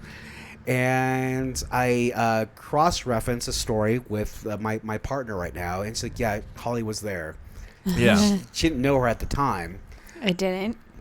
but yeah. So it blossomed from there, and so the girl who was actually, had a entire idea of like, "Oh, I'm just here visiting. I am going to get drinks from this person. I'm going to have a good time while I'm visiting in Albuquerque." And with that being said, it was one of those things where the guy who was courting her eventually left that dude that night for me. And it blossomed into like a freaking like whirlwind romance. It pretty much just put my life on a freaking path to like things I'm unsure of, but yet she is leaving. Okay. We are all proud for you. We're all proud for you. And I am going with her. Okay. And yes, so with me being a part of the show for 7 years, there is going to be a time in the next couple of months where I'm not going to be on this mic anymore. After October. And so what's going on? Like where's Billy going? Yeah. I am moving to Washington, D.C., and going to start a new life as a middle-aged man in a space that I've never even been to the East Coast. The nation's capital. Yeah, right? Nation's Ground capital. zero, honestly. I mean, it's really ground zero. Well, it's ground zeros in the United States as a genesis. Yeah. But I'm moving with girls like, man, fuck these. And you've never lived outside of New Mexico, ever? Ever. Never. I lived in Farmington. I lived in Portales for 5 years, and I've lived here for the last 14 years. And I have not left New Mexico. Of course, visiting changes. We're so proud of you, though. Right. And we're so proud of her. Right. And yeah, it was one of the things that shouldn't have happened. It was just a bunk move because it was snowpocalypse in December. Really? And her flight was delayed for 3 days. And she was bored, and we previously been friends, and she hit me up. And, of course, with my charm... You're welcome, by the way. And my cunning... We're introducing you to her. Yeah, you introduced me to her. Of course, her, my partner was, her sister was Chris's coworker. Yeah. And so they were around a bunch, and Chris introduced me to her for the first time, and yeah, from then it just kind of became a thing. And we all have loved Yeah. watching it bloom and blossom, and we Yeah. all love both of you so much. I think my favorite part, though, was like when you knew you were going to go to Oh, Washington, and I was the one person you were like worried would like freak out about it. Okay, that's not true. Oh no, I wasn't. Well, I mean, It was my mom, and then sure. him, and then him. Yeah. But I was like, everybody kept asking me about, like, what do you think of this? And I was like, well, if he doesn't go, he's stupid. And they're like, oh, really? Because he's, like, afraid to tell He's you. And I was afraid. like, no, I think it's Wait, fucking so dumb. He did doesn't you do it. know before I told you? Yes. Okay. Yes. He knew. So, like, the best part was you talked to Chris, or you talked to me and then talked to Chris, and I was like, oh, you should tell Chris. Like, it's Yeah. okay. And then Chris was like, yeah, duh. Of course you're going to go. Yeah. And 'Cause that- I mean, what about me would you not think would know already? I'd be like, I know all the chisme, all Oh, the yeah. All time. the cheese, mate. All the the thing time. is, like, I should have known he knew. The first person I told, as far as just like the person at the bar that is a stranger, Yeah. those are Chris's plants. It's like they would tell Chris right No, away. your girlfriend told me. Um, She's like, I want Billy to go to DC with me, and I don't think he'll go. And I was like, well, if he's stupid, he won't. But Yeah. if he's smart, he will. She came and actually told us that she was taking you. Yeah. So we already knew, and then you're like sweating it, and I feel bad because I didn't realize you were sweating it. I had already said you should go. It took a lot of weed. It took, oh my God, Trinidad! It took really a brought lot it of out. booze to me to get in the right space of mind to be like, oh God, I gotta tell Chris. I gotta tell Chris. And then you're like, I'm gonna go to DC, and I was like, okay. You're like, yeah. Did that blow your mind? And I was you? just like, yeah, all right. Yeah, I thought you were like, what? No, and it was crazy because I had talked to both Chris and you. So everyone knew because I was so sweating about telling Chris about moving, but everyone knew. And can I tell this story? Of course. Sure, yeah. Okay. I just wanted to make sure it was okay with Billy. So we were in Trinidad, and me and Billy got to have this amazing bonding time when you guys went to the grocery store, and we were talking about relationships. And we're fighting through the goddamn Trinidad grocery store, which was an absolute hell to buy eggs. But we had this amazing friendship moment where we were talking about relationships and how scared I was for my relationship and how scared he was, and that we had high/drunk texted our respective significant others, and he was telling me that he was scared to tell Chris, but I already knew that Chris was gonna be okay because Chris was talking to me about how he knew like Billy was gonna go because he was like, Shelby person was leaving, and he already knew, and that he was so happy. And I remember telling you, not only okay, but I was happy. Yeah, and I remember just telling Billy, like, you just gotta tell him, like, I don't think he's gonna be upset. I think he's gonna be happy. And you're like fucked up, and you're like, Chris, I'm moving with Shelby to DC. And in my mind, I've been You're fine. Number one, I was like, that's a dumb idea if he doesn't do that. And then two, I'd already heard it from other people. I'd heard it from her. So, like, you kind of get in your mind that, like, that's, yeah, cool, that's happening. That's going to happen. So he tells me, and I'm like, all right, cool. And that's actually, that is the best response I could have from Chris. Yeah. And my favorite was Chris goes, am I the last person to know? Because James and I were there. Really pisses me off. 'Cause I'm like, we were like, yeah. Yep, you're the last. But, because like Chris is my best friend. Scared. Chris is my best friend. She said he is one Yeah. person that I would care, especially me telling him like, listen, because we lived together for the longest time. For me to say like, okay, like life shit's changing, and Shit's so it's scary when things change. Because you're afraid that people are going to judge you or be afraid for you. But the thing about this group of friends is that we all pretty much embrace change pretty well. As long as the other person is happy. Yeah. You know? Yeah. As long as our friend is happy. And it's a good idea. Yeah. I'll tell you this. I'll flat out tell you this right here on the show. If you would have went, hey, Shelby's leaving, she's going to DC, I'm going to stay here, I probably would have went. We all would have chopped you in the throat. I would have kind of gotten upset, and I would have said, are you sure that's, why are you staying here? Did she not ask you to go? And you'd be like, no, she asked me to go.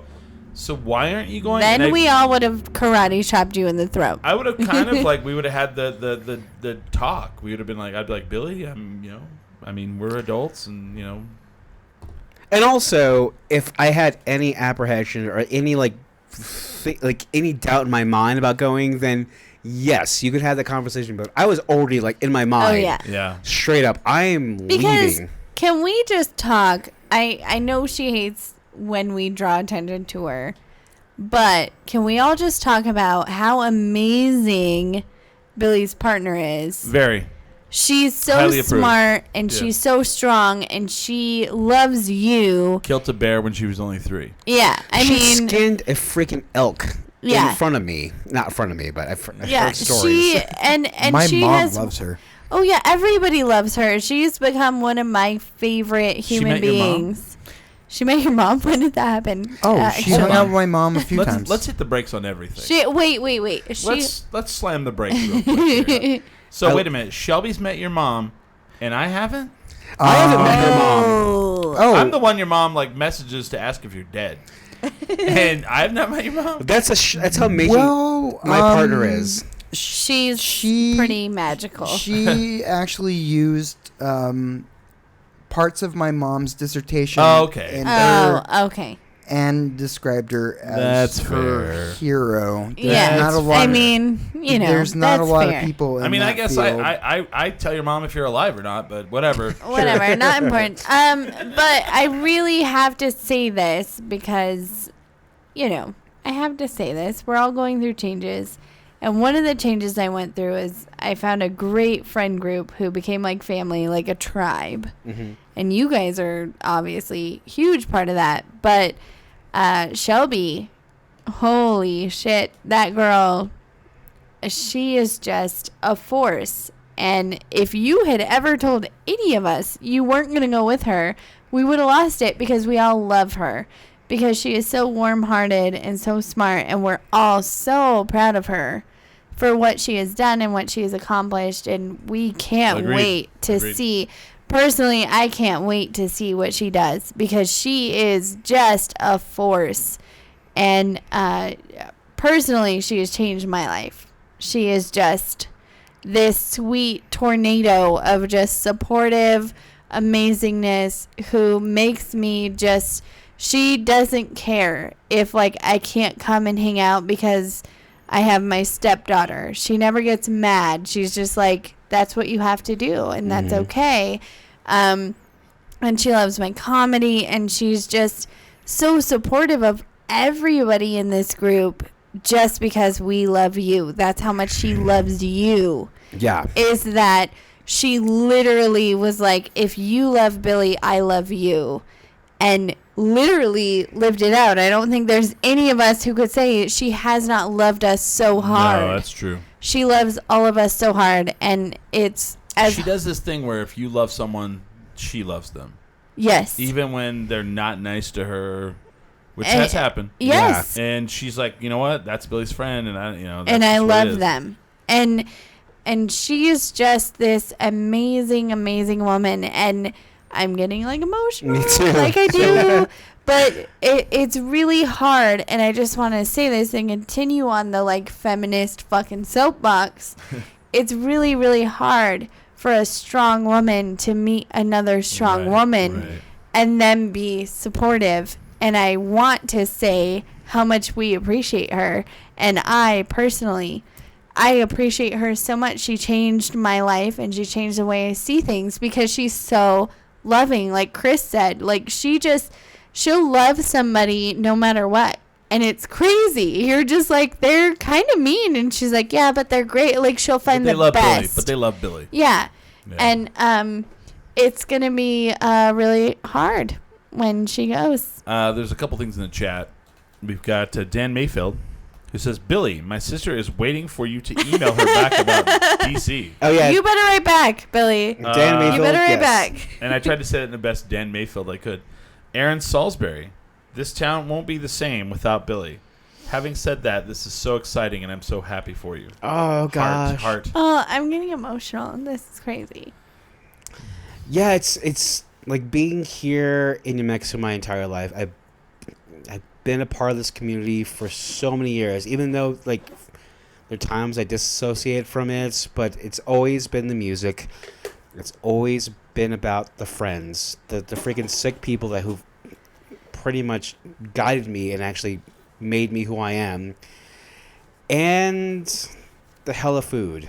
Hella food. And so people always say that DC, Washington DC, where I'm moving to, has the best food. I'm gonna go there. It's they have Chipotle, I guess. Yeah.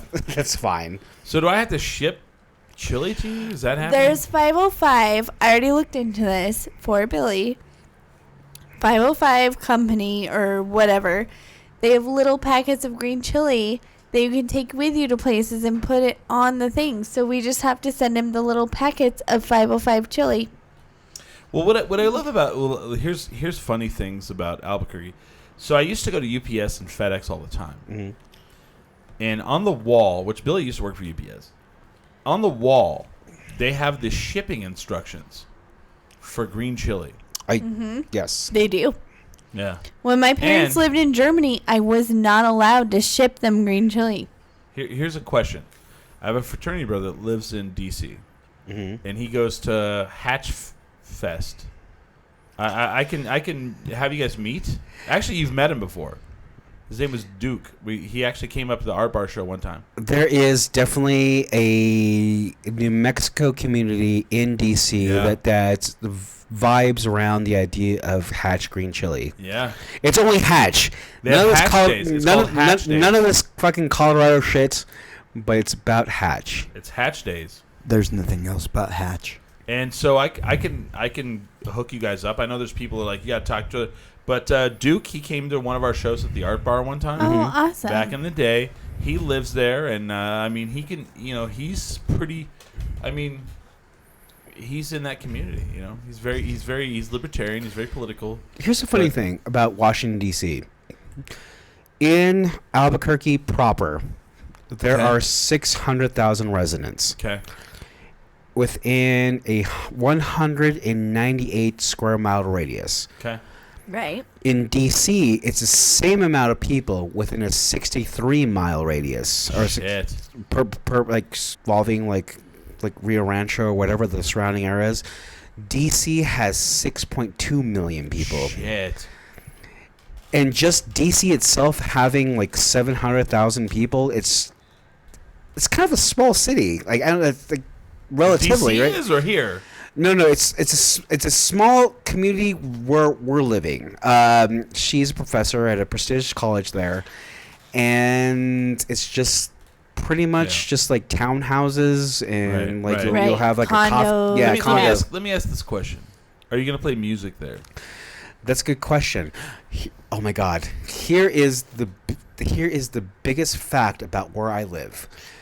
So I don't know if you guys are familiar with Discord Records, Minor Threats, like friggin' Rites of Spring, like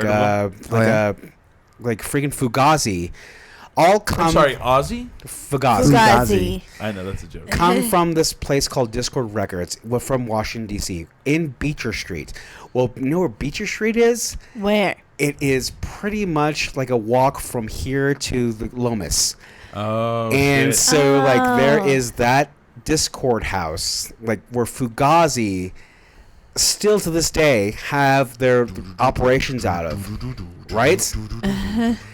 And Washington, D.C., the entire, like, hardcore scene back in the 80s, like, I am a patient yes. boy. It's pretty much from here to Lomas. Yeah. That house Wow. is from where I live. Fuck, dude. We're so excited for you.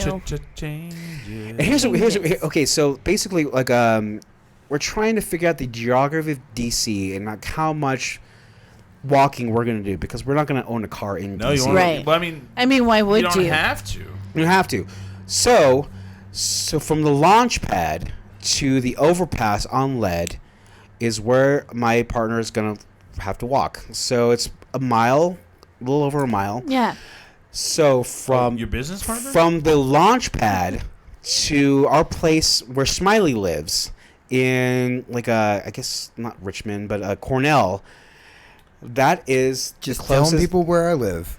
that is the closest target, which you is die. also closer than the target objectively from where we are now. Right. Right. And so it's all walking distance. And here's the crazy thing. So Uber from our house, from 10 Drink Minimum Stews, the launch pad, is $7.83. The Uber from our apartment, we're living Skyline Towers in... Don't say it. Don't say Yeah, it. wow, dude. Please stop. Too many addresses. And so, anyway, so from there to, like, all the cool spots, $6 Uber ride. What? The Uber rides are still the same. Yeah. Not That's bad. interesting. And here's a cool thing, too.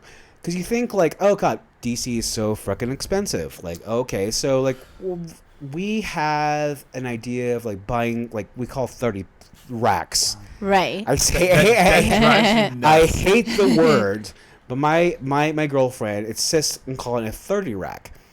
So I don't know why. She loves it. We don't know why. She got me saying it now, and I love it. None Stop, from me. stop rack. trying to make fetch happen. Actually, I should have nipped it at the bud. Be like, stop trying to make 30 rack a thing. Don't change her. If she likes saying 30 rack, you let her. And so I've heard it called that before. See? You have or haven't? I have.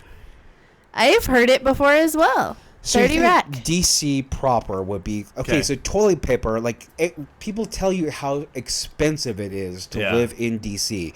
It's fair, but alcohol is actually cheaper there, in a way that's like there's the. Well, I'm sure the blue laws are fucking. I mean, okay. I don't know what that means. Blue laws. Blue okay, laws. the word blue law. The term blue laws is anything that's taboo, cigarettes, alcohol, strip clubs. So blue laws mean like, well, everybody's like, oh, we stopped selling at 8:00. Oh, well, that's the blue laws. Oh, okay. We stop. The strip club closes at 2 a.m. That's the blue laws. So New Mexico, what you're finally figuring out is like you've gone out of the state and you're like, oh shit, alcohol's not a fucking big deal in the rest of the country. In New Mexico, it's a big deal. Huge deal. Because of the DUIs and because of the churches. Mm-hmm. But like if you go to the South, Oh, God. people drive and drink and drive. Like when I say drink and drive, I mean they have a beer. An actual Not beer. And they're even the driving South. in their Let's just hands. be real. Not even the South. Like, Most of the United States. I tour with Kurt Fletcher Right, every right. now and then, and we'll go out and we'll do our comedy and Right. we'll drink and whatever. It is so much cheaper to drink yes. anywhere but here. Anywhere but here. Anywhere but here. Literally anywhere. Well, and then you go to the counter and they have the single beer and the ice Yes. next to the counter. I mean, And you're like- and you just, your mind is blown. Like, what is going on? It's The because taxes. it's the taxes. and it's the laws. Insane. Like when Insane. I was in Miami, Florida, we were partying and we were like driving. We went to these bars and we're downtown Miami. We're skyscrapers. We're in a bar and like how so Old Blackbird. You're in a bar and you decide you want to go out in front and you want to smoke. What's holding you accountable to that bar?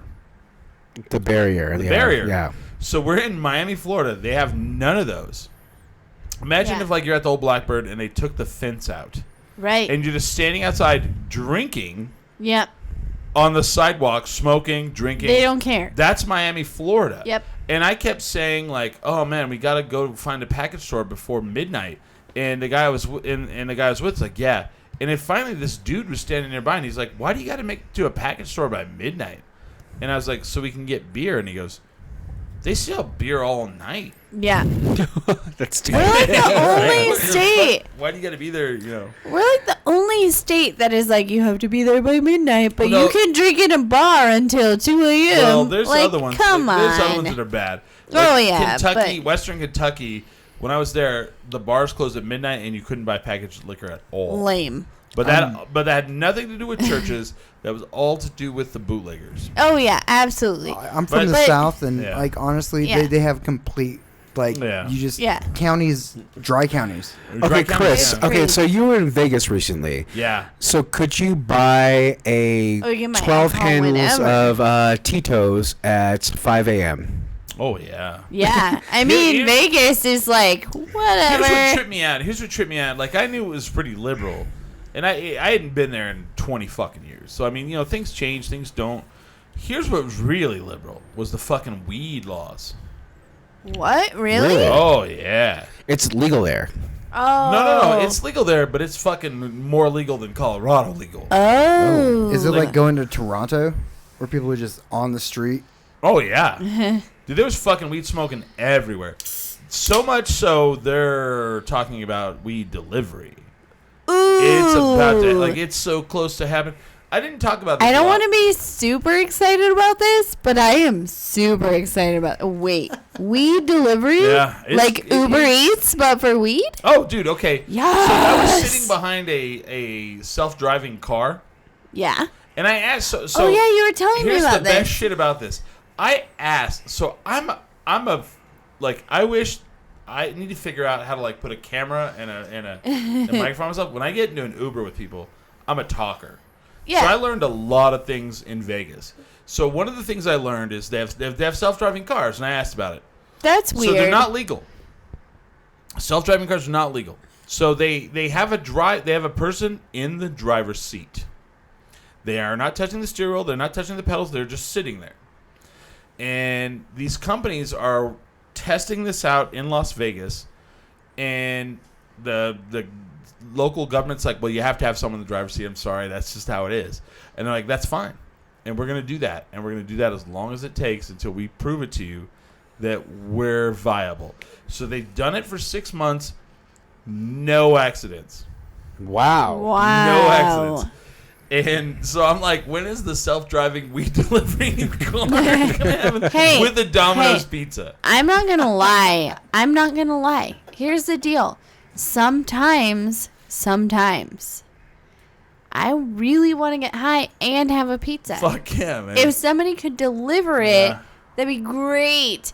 Because I do edibles, right? Mm-hmm. So I'll eat the edible, and then like 45 minutes later, I'm like, I really need to eat But I can't drive. pizza. And I can't drive. There's no way I could drive. After eating an edible, there's no way. No.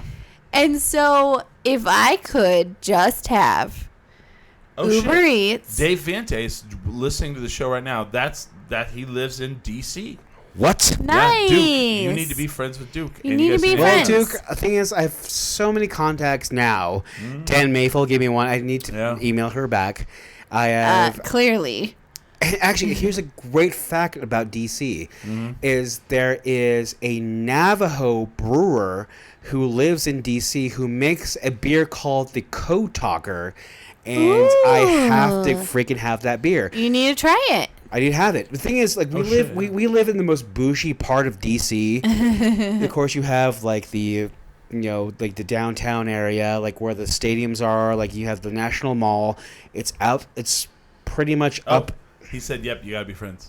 Really? Yeah, he said, "Yep." So it's I forget his name, but anyway, his name's Dave. You call him Duke. Just call him Duke. So Duke, there's this place in DC that's either owned or the brewer is a Diné or Navajo brewer. Okay. And I have to go there, but I think I'm pretty huge on geography, to where I know exactly where the next Chipotle is or where the. Okay, here's a great thing. Actually, not the great thing. Here's the weirdest thing: is that Albuquerque has what, 60 breweries? 66 plus. 66. Yeah. Washington D.C. has 7 Ooh. breweries. Yeah. I mean, we're spoiled. We're spoiled. We're Yeah. so we think spoiled. the whole country does what we No, do. and they I went don't. to Vegas, and you know how many breweries I went to? 0. Wow. Yeah. So just to have We're us, spoiled. Everybody was like, I asked people. I said, "Hey, where's the local breweries?" And they went, the fuck I you don't- talking about? "I don't know." I have no And, idea. and there was some, and I said, "What's that place like?" And they went, "Eh." It's like who serves Blue Moon or whatever, Yeah. or On like Fremont, there was breweries. Goose Head. Goose Island. Goosehead. You And just so- took Moosehead and And Goose so Island. we've been so spoiled, and when I'm asking these questions, who people aren't from New Mexico, it's like that's not a thing. That's like, not a thing. They don't get It's it. not They a don't thing. get they it. don't get it. Yeah. Yeah. And for us, it's like just it's everywhere. Like honestly, I'm worried about the bars here. Like there could be some bars that close down in this city because Yep. like people are like, what beer do you guys make? We don't. Yeah. I found one. Okay, I don't really want to take a lot of time here, but when we talk about changes, I almost moved to Las Vegas. Oh shit! I Really? should have lived in What? Las Vegas. I should be there now. What? I had a girlfriend, and she wanted to. I know that's freaky. No, You know the story. Yeah. So Oh. we were supposed to live there. Like she lived somewhere else, and she wanted her goal. Like it was a long distance relationship, and her goal was to end up in Las Vegas. It probably still is, and so we were going to move to Las Vegas together. Oh. So when I went on this trip, I had a hidden agenda. I wanted to find the places that if I moved there, I would hang out at. And I wanted to know. What would your life be? What would my life be? And sliding doors thing. What's that? A sliding doors narrative. Yes. So we found I found the Atomic Lounge, and it's where they used to watch the atomic bombs explode in the 50s on the roof. Yeah. And I went in, and that was the only bar in Las Vegas where I found craft beers, and they weren't Las Vegas craft beers. It was like Evil Twin Brewing and shit like that, you know. And it was badass. Yeah. Of course it was. I'm trying to think about what it was like. It was kind of like Launchpad meets Anodyne? Yeah. Yeah. Well, no, because they had gourmet food as well. Launchpad. $14 hamburgers. Okay, Launchpad meets Hollow Spirits. Perfect. There we go. Yeah. And it was fine. Then I went to the Double Down Saloon, which was Launchpad meets Atomic Cantina. Oh, shit. Like, it was just a dirty shithole. I love dirty shitholes. They had PBRs. They had PBRs that on sounded tap. bad. They had a sign that said puke insurance, $20, see the bartender. I walk up to the door, and the guy's like, have your ID ready? Like, just fucking, asshole. And I was like, hey, can I put a sticker on the door? Because the door's covered in stickers. And he goes, I don't know. What kind of sticker do you want to put on the door? And I show him the 10-drink minimum one. He goes, yeah, you could put that one on the door. And he goes, hold on, let me make a space. And he, like, rips a sticker off the door, and he goes, put it right there. That's tight. And I loved it. I loved it a lot. Now, other than that, my life would be hell. You would hate it. That was it. That was the two places I would have hung out. It's crazy how, like, one relationship, like, because I think we can all argue that love does crazy shit, right? Love makes you do crazy things. Yes, like, you almost moved to Vegas. Almost moved to Vegas, man. And I'm moving to D.C. you're 'cause I'm moving in to love. D.C. Yeah. And Duke is I- receptive. I do a But- lot of yard work. Yes. I have a stepdaughter now. Like, love makes things happen. Here's my question And for it's you. crazy. Hold on. It's crazy to think that Chris would be in love moving to Vegas. Right. And Chris being Chris in Vegas places. I'd be in hell, man. You would hate Hell, I it. would have hated it. But, if But for love, I'm not saying you're going to hate it. You're going to love it, probably. you're going to love it. I'm going to love it. Okay, you had questions. I had questions. Okay. Okay. So Here we go. we were talking about the entire, I guess, lifestyle of, because there was like a bit of a time where you were Yeah. like cavalier and you were like I was, yeah. in your I was a slut. in your It's fine. romances. Yes. Cavalier in your romance. Romances is an overstatement. Like, slut. Yes, I was a slut. Okay, so with that being said, so all of us had time to either like have time with a person and Yeah. develop a relationship and Yeah. kind of like establish what we're Absolutely. the paradigm and like whatever we want to have. Yes. Something happened to you, which is Yes. that happened super quick. Yes. Is one, it went from that person that we talk Yes. about, the cavalier, Yes. romantic, to a mom, like not stepmom, Yeah. pretty So much. so you've turned from like a single woman to now you're in a family, pretty much. Yeah, I'm a family. What is that like? That's what he's trying to get to. So here's I don't want to call her a slut. I just want to say you had your ways. I had my fun. Cavalier lifestyle. I had my fun, and now I'm in a family. So nothing brings me more joy than talking about this. Mhm. I went from 2 years of thinking I would never have a family, ever, because I went through ovarian cancer, so I can't have kids. So I think I had kind of just been like, I'll just sleep with whoever I want. It doesn't matter. I don't care. I met Jason and my life changed because he has a daughter. And at first when I met him, I was like, oh, you have a daughter. That's great. Cool. And be also, a dad. like pulling your pants up and like, yeah. it's there's a baby Anyway, you know here. which bus? Anyway, I don't care. But then what happened is that basically when we started dating, he was like, I love my daughter so much and I have her so much of the time because he does a half week. Like, he's not a weekend dad. Like, he has her for literally half the week. They split 50-50. And he said 7 days isn't 50-50, so you have to. It's 3.5. Okay, It's 3.5. But he was like, my daughter means so much to me. I need you to meet my daughter. About a week into our relationship. And I was terrified. Well, sure. Like, to meet her was... I had met her, but I had not spent time with her. So we went on a hike.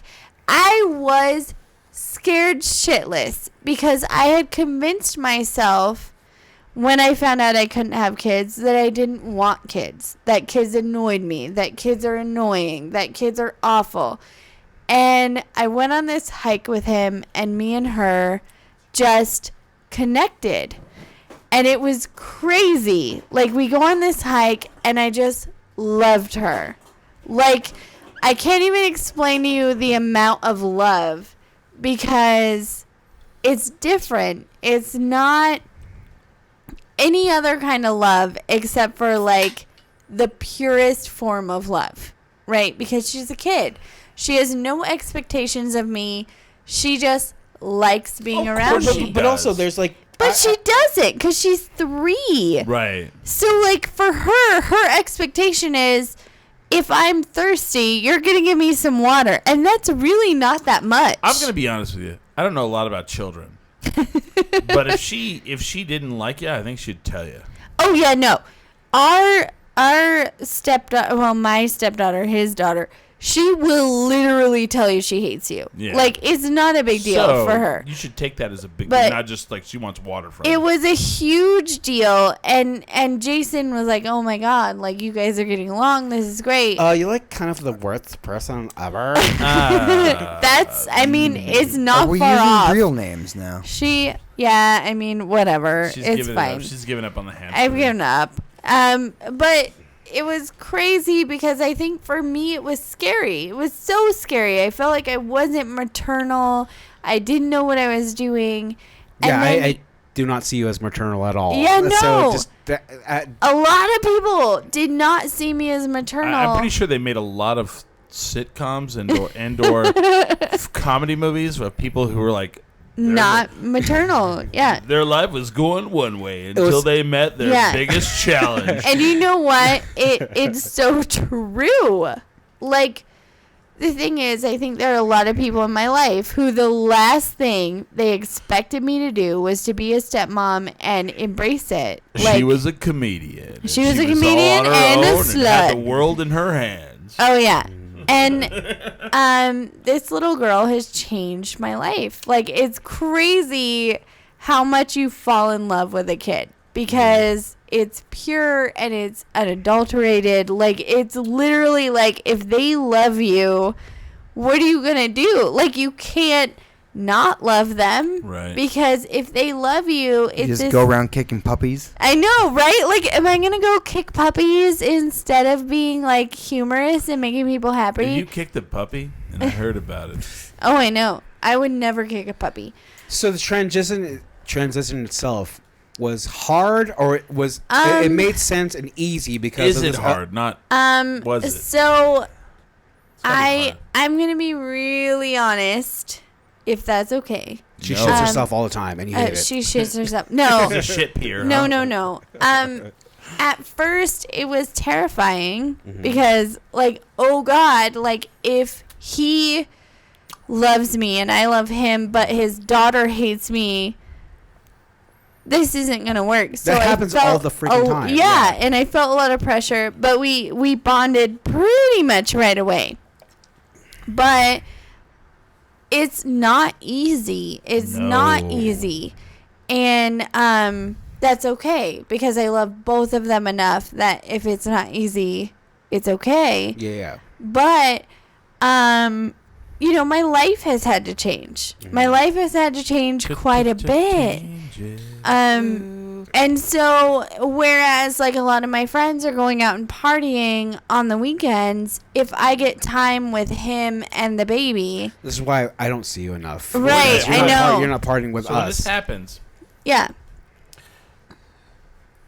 are you fulfilled? So this is the thing that surprised me, because I think that I had always convinced myself because I can't have kids, I'm fulfilling my life by filling it with comedy and parties Or and dick. And all these things. But I'm sorry, Holly. no, it's okay. Guys, Cuz pull your dicks out. I get it. Like, that was my brand. I was that girl who was out and I was partying and I was doing all these crazy things, and there was nothing wrong with that. But then I meet this guy and he has this kid and I love them so much that a lot of times I will choose the baby and him, mostly the baby, because he doesn't care if I go out, but the baby does. So this is the cutest story, or like the most impactful story.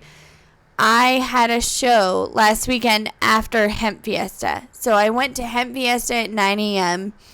and then I was there until 7. I appreciate you for being there for Oh, that. We were there at it's- about 7:30. And then I really had appreciate 10 that. minutes at home and then went to headline at Hollow Spirits. In between that time, the baby, and this was the first time I was like, holy shit, she actually loves me. She said, you don't want to eat dinner with me? You just want to go to work?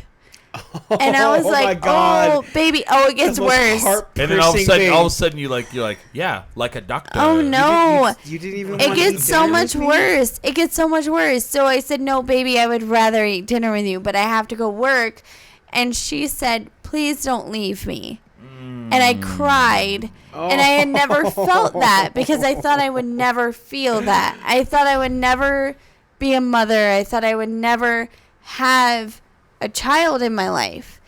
And I looked at Hamster and I was like, oh my God, what do I do?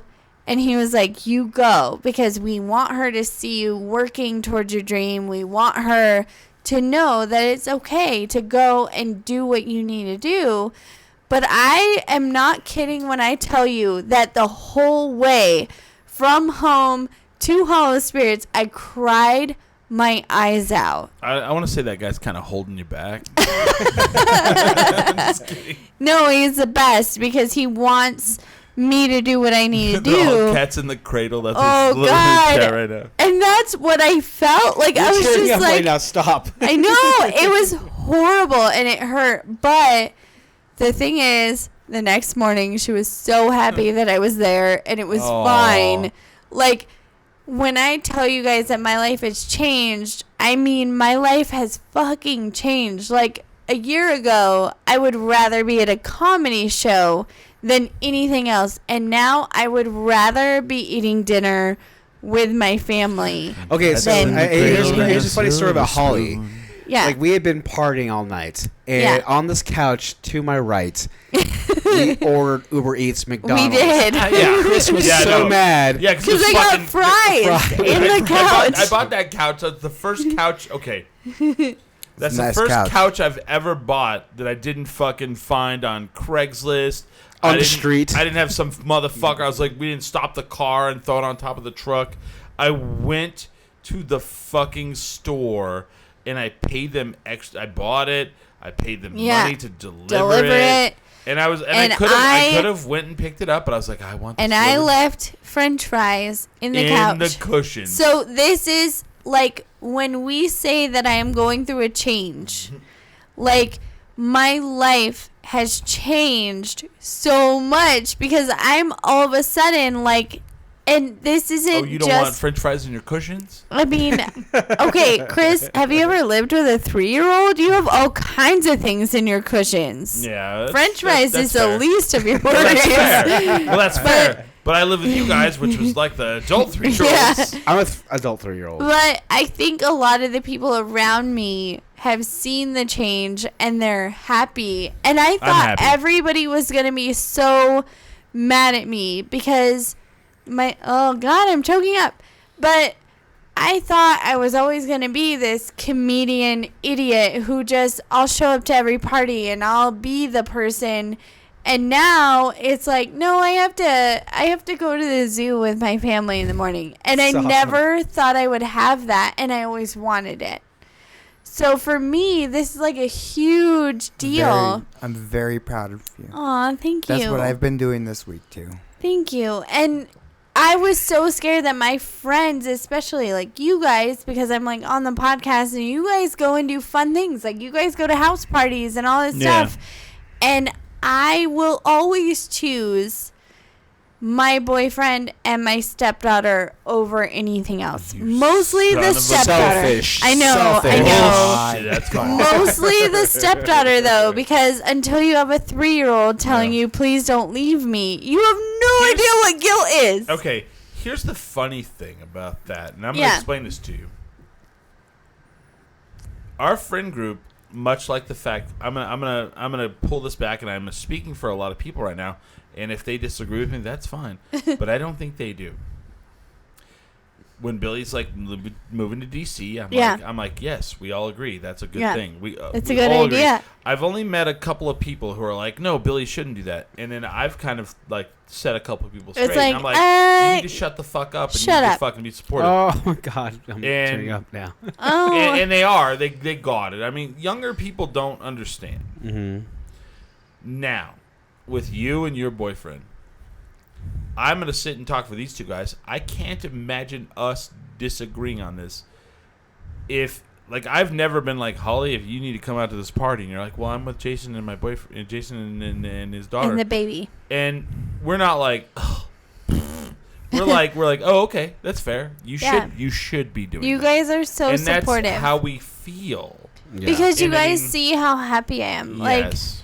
I literally, I mean, I don't mean to keep bringing this up, but I went through cancer and I was told I couldn't have kids. And so I think I kind of was like, okay, I can't have kids. I'm going to be a slut now.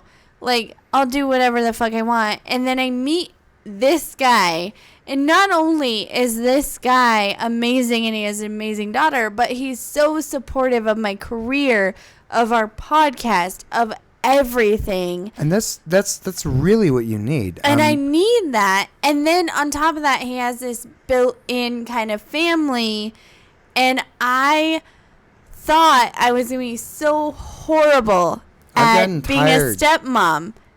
And you know what? Like, I love her so much and I love him so much. And I was so scared that my friend group would be, and I think this should go out to all the women out there who are scared for life change. The people who matter are not going to hate you for not being able to go to parties, because you guys have been so understanding. I'm like, I'm sorry, I can't go to that party because Jason and I have the baby.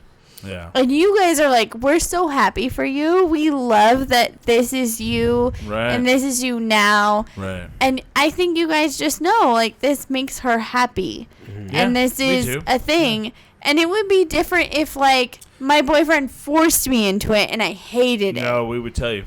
But I don't hate it and I love it. And, like, I don't know. It's been great to have this friend group who's just like, we get it if you can't go out. Actually, and Holly, this is intervention. Yes. We actually are here today to tell you we that actually hate it. Hate it. No, we love it. But I think that there are a lot of women out there who feel scared to, like, tell their friends, I just want to spend time with my family. And you know what? The friends who don't support you spending time with your family or your babies, those aren't your friends. Because my friends, look, I got thrown a baby. I didn't go through Someone 9 threw months. a baby at you? I mean, kind of. Let's be real. They're like, yo, catch. And you're like, ah! I mean, kind of. Because here's That's the deal. fair. I didn't go through 9 months of pregnancy and a No. baby shower and all the things. I just kind of got I don't know, I handed a wasn't there. 3-year-old. I don't know, I wasn't there. I just kind of got handed a 3-year-old, and now my life has changed where my priorities have changed. There's And a lot of parents out there that are like, "Ugh, she missed the terrible twos. I know. Fuck her. No, the terrible twos are nothing. Parents out there are going to understand this. The terrible twos are nothing. The three-nagers are the worst. Teenagers. Oh my God. They think they're like, they know everything, and it's awful, and I hate it. But what I have noticed is that the friends who matter, the friends who love me, see how much I love my new life. And you guys don't get mad at me when I'm like, I'm sorry, I have the baby. I can't. Holly's like, guys, I have gas. And we're like, okay, I guess so. There's got to be like so much like parenting labor and emotional labor that goes in with like, Yeah. having like just this small person Yes. coming into your life. She's in a the last little couple of- human. and there's like she's a little human who like depends on me to make Yeah, sure right? that like she eats and drinks water and whatever. It is the Likes most Prince, don't forget that. Yeah. It is the most unimaginable thing that I have ever gone through, and I thought I would be so much more scared than I am, but really it's like the other day she like ran into my elbow when she was wrestling with me because now we wrestle. And she's like, ha! No, Oh. she hit my elbow and cried forever and drooled all over me. And did I like it? No, but This I is loved way her. different than cats. Oh yeah, it's- oh my God, yes. I like- would love somebody to chime in. It's like, you weren't there to when they shit on my face and when I was like and peed on my face. I think it takes a lot, and I'm just going to say this. I'm lucky because Jason and I have a great relationship with her mom, and we all get along, Okay. and it's fine. And the thing is that Like it Bruce and Denise? takes a lot to... Right. It takes a lot to love a human being that you did not birth that is now throwing up on you and now is slobbering on you. And when you go to the pool, you have to wipe their boogers out. And I'm not asking for credit. It's not credit. I don't care. I love her no matter what.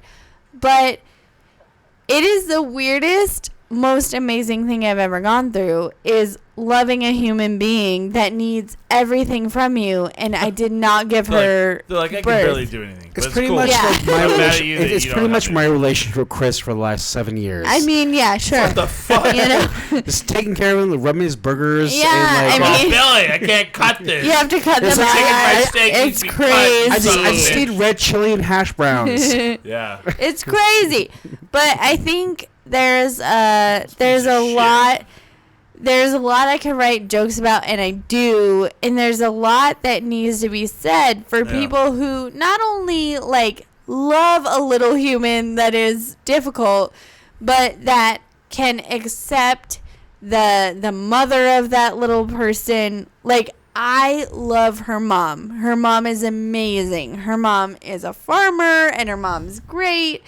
And she has a boyfriend that also loves our little Nice. So we have like a Can community. you imagine being a kid and having like 4 fucking parents? She Kinda loves sounds awesome, it. right? She loves it, but hates it also. But Really? I don't I'd think do she that. hates it. But like the I mean, thing it's a lot of people is, that disappoint. if we all love her and we all accept it, it's less hard on her. Yes. What'd Finally, you I say? fucking got him back. I'm sorry. What did you say? Imagine having 4 parents. It's a lot of people to disappoint. Oh yeah, I mean, I'm sure she. Oh, I hadn't thought of that. That's awful. But like, And awesome. but also, it's like my life has totally changed. Where I was this comedian slut for like 2 years. Sounds like a sitcom on Netflix. She's like, I know. She's like, hey, Mom. Hi, Dad. Steve Carroll. And now I have a boyfriend who's amazing and supportive, and a stepdaughter who's amazing, and then I have her mom and her mom's boyfriend, and we're all like a family. And then I have to see my dad be really nice to her, gives her candy at like 9:30 p.m., which never would have happened when I was a kid. I was like, since when? But I really, really have to thank you guys for being so supportive, because this has been an adventure for me. Yeah. And you guys are just like, okay, you can't come party with us as much as you used to. That's fine. That's fine. And it's because Apparently I'm truly happy. a karaoke artist now. I mean, you should. They made me karaoke a bunch last night, and I blew my voice out. You're so good at it, though. I'm not. Billy's fucking good at it. And it was so funny because someone heard me like sing, and they're like, "Oh, we're gonna make you sing all these different songs in your." And the thing is, I understand Chris's range. Your The brain. thing is, if he knew the songs, if he in pretty much like, because let's be honest, there was a little bit of inebriation going on. Oh, sure. Right, of course. And my voice is blown out. When my voice is blown out, I can sing certain songs. You had some songs that were like, oh my god, this is better than the fucking original. Yeah. And I think I don't see Chris sing. Nah. I don't hear Chris sing. Because you're judgmental. I'm not. I'm not. You're an artist. It's intimidating. It's so like, okay, so I think Chris was mad at me for singing a song that was out of my power. No. I was not mad at you. Kale was mad at you. Oh, He was outside. Kale. He was outside making comments. He's judgy. He was like, "No, okay, hold on. Let's back up the fucking tape." So here's what happened. First and foremost, Billy is an amazing voice in music. He can sing amazing things. A lot of us can't. And so Kale, our friend Kale, Yes. had a song in mind that he wanted to sing. And I know, yeah. Oh, are we doing this? Are we doing this? We're doing this. You don't have it. You don't I have don't it. even know what it Yeah, is. it's What like- is It's a boys' this? club. Anyway, You guys are so sexist. Kale is sitting outside, and he's already ready. He's ready to do karaoke. So Billy, who has an amazing voice, starts singing the Crash Test Dummies. Oh. Now let me ask you, Holly. Yes. Is that a hard song to That's sing? a hard song. No, it it's is not. Fucking it's not. the easiest song to sing. So, Okay, it's as easy, a great, whatever. Kale's like, that's what I wanted to sing. And I was like, right? Billy is an amazing singer. He's just sandbagging right now. He's just, Sandbagging means like, okay, so I'm impressing people with my mediocre voice. with a shitty song. When I should have actually Once made there a was this staple boy. of like how good I can sing. Your but- range, you're out of you're just singing a shit range you could do easily. Yeah, easily. Whereas Easily. people rely. I called you out. People He was rely. outside so people mad. rely on that shit range. Where I did that song just to like spite Kale. He was so mad. He's like, Oh, I'm sure. That's a song. The thing is, I can sing angelically, like total eclipse of the hearts, just like to a T. Kale couldn't do that. No, But he wanted those sandbag But he could songs. sing the Crash Test Dummies. And he was so mad that like someone who's has an angelic voice like You yours know what? was singing the You Crash know Test what? Dummies. You know what? What's that? What? I love Kale. Yeah. Kale, in my book, would You think get you away with anything he wants Yeah. because he's a But sweetheart. it's the thing. It's like that's my wheelhouse, you know. I mean, That's maybe my bread don't and butter. go He's into taking his from me. wheelhouse. Taking my job. So I did okay though. You did good. Is that the most you ever heard me sing?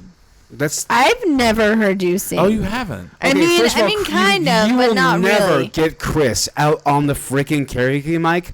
I probably will. Oh, I you will wait. more because you're You not there. wait. You're like the dominant factor of reason why I don't do karaoke. Which is the reason my girlfriend I get that. does Yeah. not go on the mic. If I wasn't there, she'd be on the get that. mic every all single right. other So song. here's the song. Okay, so they hand me the mic. They like me to do Teenage Dirtbag. Oh, I Like- love that song. Well, and- That's and a good one. And I don't sing it well, but they just think that like, oh, I'll sing that. Yeah. So then I get on the microphone and I do this thing where I'm like, I would have given you all of my my heart, But there's someone who's torn it apart. Yeah. If you want, I'll try to love again. Try. Yeah. And so then everybody's like, oh, god damn, you actually can sing. Yeah. But I don't have a range like he does. I just have a certain range.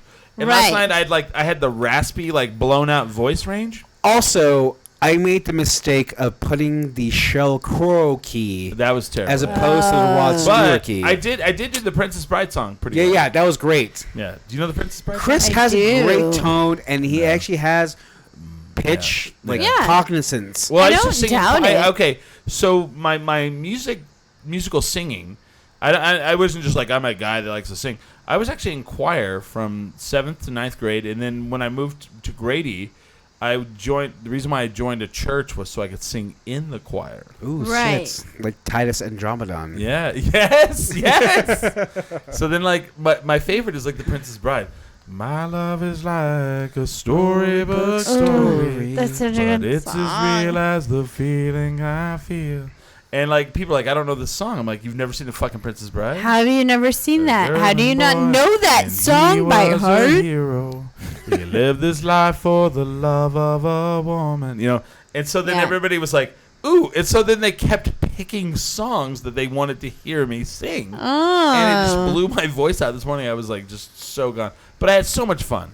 Good. And I'm like more karaoke oriented. We should go karaoke together. You Well, should my steal mom says me. he didn't get his singing abilities from me, but he gets it from his dad. I don't know. I've never heard my Aw. dad sing. I want to hear your Aw. dad sing. Yeah. I want to hear your dad sing. So But so you should steal me away from the baby Yeah. and hamster, and we'll go karaoke. I'm always down for karaoke. Yeah. You've seen me do well, karaoke. Wednesday night, Inside Out, they have the live band karaoke, which none of you guys have been to, and it's so fucking amazing. I need to go. And before you leave, I want to see you do this, and you have to be there. You have to. You have to be there I'll at go, 7, Chris 8, will 7 go. p.m. to actually get on the thing. Is it every Wednesday? No. Oh, no, they do it once it's a month. once a month. And it's fucking... I'll be there at 7:45. No. This no. Wednesday, 6 no, o'clock. you have to be You there have to be there at at 7. 7. I'll be there at 6:30. Okay, so the last time I went to live band karaoke at Inside Out, people got there at 7, and by the time I got there at 8. By 8, it was 10 Full. o'clock before you were on. Yeah. If you signed up at 8, you were on at 10 o'clock. Okay. I'll sign so up at this Wednesday. 6:45, and I'll There be. there was this white guy with his hat on backwards and his hair puffed out the sides with a shitty goatee. Oh, you're talking about Fred Durst. No. And he fucking blew Kid Rock. Prince Ooh. out of the park. I was fucking blown away. Okay. When I say live so- band karaoke, there's a live band. There's no, and it's so fun. Can we all agree that we will be there on Wednesday? I'm there, man. I love it. I have to check my calendar. Okay, fair. It's so fun. So anyway, I want to end the show. I mean, we're at the final wavy hour. Final wavy hour. I do actually want a final show for me here. No, this is Yeah. the final wavy hour though. My final wave. Just the final wavy hour. No, it's final wavy hour. Mhm. We're never gonna call it the wavy hour ever again. After today. It's gonna be the Hollies. No. The Hollies talking out her ass hour. No. What is it going to be? The Billy hour. We're gonna call it the Billy Hour. Oh, it's made me choke up. Right? I hate it. I love it, but I hate it. It's, Why are you trying Because to make the hour Holly doesn't cry exist so much? except for Billy. He's the one who created it. Like I was like, when Billy and I, history, and I'm crying, history. We were Old Town. Yeah, Old Town. We would do an hour show. Yeah. And I was like, God damn, man, I feel like we're so good. We just have to go into overdrive. We have to do we just go into a second hour. And he was like, it's called the wavy hour. oh, It means okay, so basically the wavy hour pertains to the idea that we've been drinking beers, yeah. and then We're wavy. no, the thing is, it was like We're trashed. No, we're done. It's like, yeah, we're done. Yeah. It's like, no, let's fucking do another hour. Let's do another hour. Yeah. Fuck it. Oh. And that's why we went from 1 to 2 hours. Yeah. Wow. The Billy Hour. The Billy Hour. Oh gosh, I love you guys. Oh It's my a Billy God. hour. Oh my. Okay. This is okay. We're gonna be fine. We're going to be fine. We gotta stop crying. So, who's got anything to promote? How do you promote things from I yourself? don't know. Next Friday, we will be live at the Redbird. The which Redbird, is called yes. the Red Door Central. Red Door Central. I think, yeah. And we will be there. So come out and say hello, shake our hands, buy us many drinks. Buy us so many drinks and we're really sad. Ugh. We'll be happy too. It's Yeah. happy sad. We have one more live show coming in September, but I don't want to announce that yet. But other than that, We are. actually, we have a big show in October. And also Big show in October. Also on the show that or on the night that we do the Redbird thing, I am going to be at Zinc at 9:30, and then I'll go back to the grand opening, whatever. So go to the grand opening or go to my comedy show or both or whatever. And fair. we're all crying. This is terrible. Billy, what do you got coming up? God, I think. Okay, so I'm gonna have a final show eventually here. It's in October. It's in October. My It's gonna partner be big. is my girlfriend's moving next week. She's moving pretty much So you 5 won't be days. at the show Friday. I won't be at the show because she is moving away from this amazing town that I've grown to love, and I'm gonna leave eventually. The only thing that's keeping me here is the Night of the Living cover bands that happens every year in Yay! Albuquerque. There's only 6 this year. Yeah, there's only 6. So my last show is October 26th. And I want to say 2 days later, I'm on that flight to Washington, D.C. And I'm going to miss Albuquerque so much. Like, I'm relatively young. And I just want to know you guys are my family. And I'll be back as much as I can. And I'll never forget any of you. It's going to a place where I know I don't know anybody. Nobody. I'm just gonna be in a space where I feel that maybe I can thrive, but also I'm with the love of my life. Hi, Shelby. James, the love of your life. This is bullshit. James, I love you guys so much. Oh my God, And we're all crying it's right the now. announcement of the year, and gosh, I'm here for this, and I'll always be here for you guys, and I am privileged to be a part of this, and to leave you guys is gonna leave a freaking big part of a big impact and fucking thing in my life. I love every one of you. 10 Drink Nation, I'm gonna miss you a bunch, as well as these people that I've cherished throughout my tenure here. That's pretty much it, right? I mean, we love Billy. He'll always be part of, Yeah. part of the show. We all love you so much. Let us get it out right now. It's the announcement. Actually, I'm gonna be a lot on the show until October, but Jesus. We're just gonna cry every week Right. until Billy goes. But this is the official announcement. Yeah. And Chris actually had this idea of being like October, the last week of October. It's like, oh, where's Billy? Where's it like Oh, he left. It was going to be one of those things like, where's Billy? It's like, well, we don't know. He left. Yeah, Like, he's gone. he's just gone. Like it was never going to be He an just like left announcement. the letter. He walked away. Yeah, we That'd could be do that. so fucked up. So fucked up. Oh my God, guys, we're so emotional right now. This is gonna be a rough month. Yeah. Because We've we got love Billy you Talktober, so much. let him know you love him. And we'll go to tendrinkminimum.com. That's where you can add us on all of our shit. And, yeah. We love you all. And with that, We are are 10 drink minimum.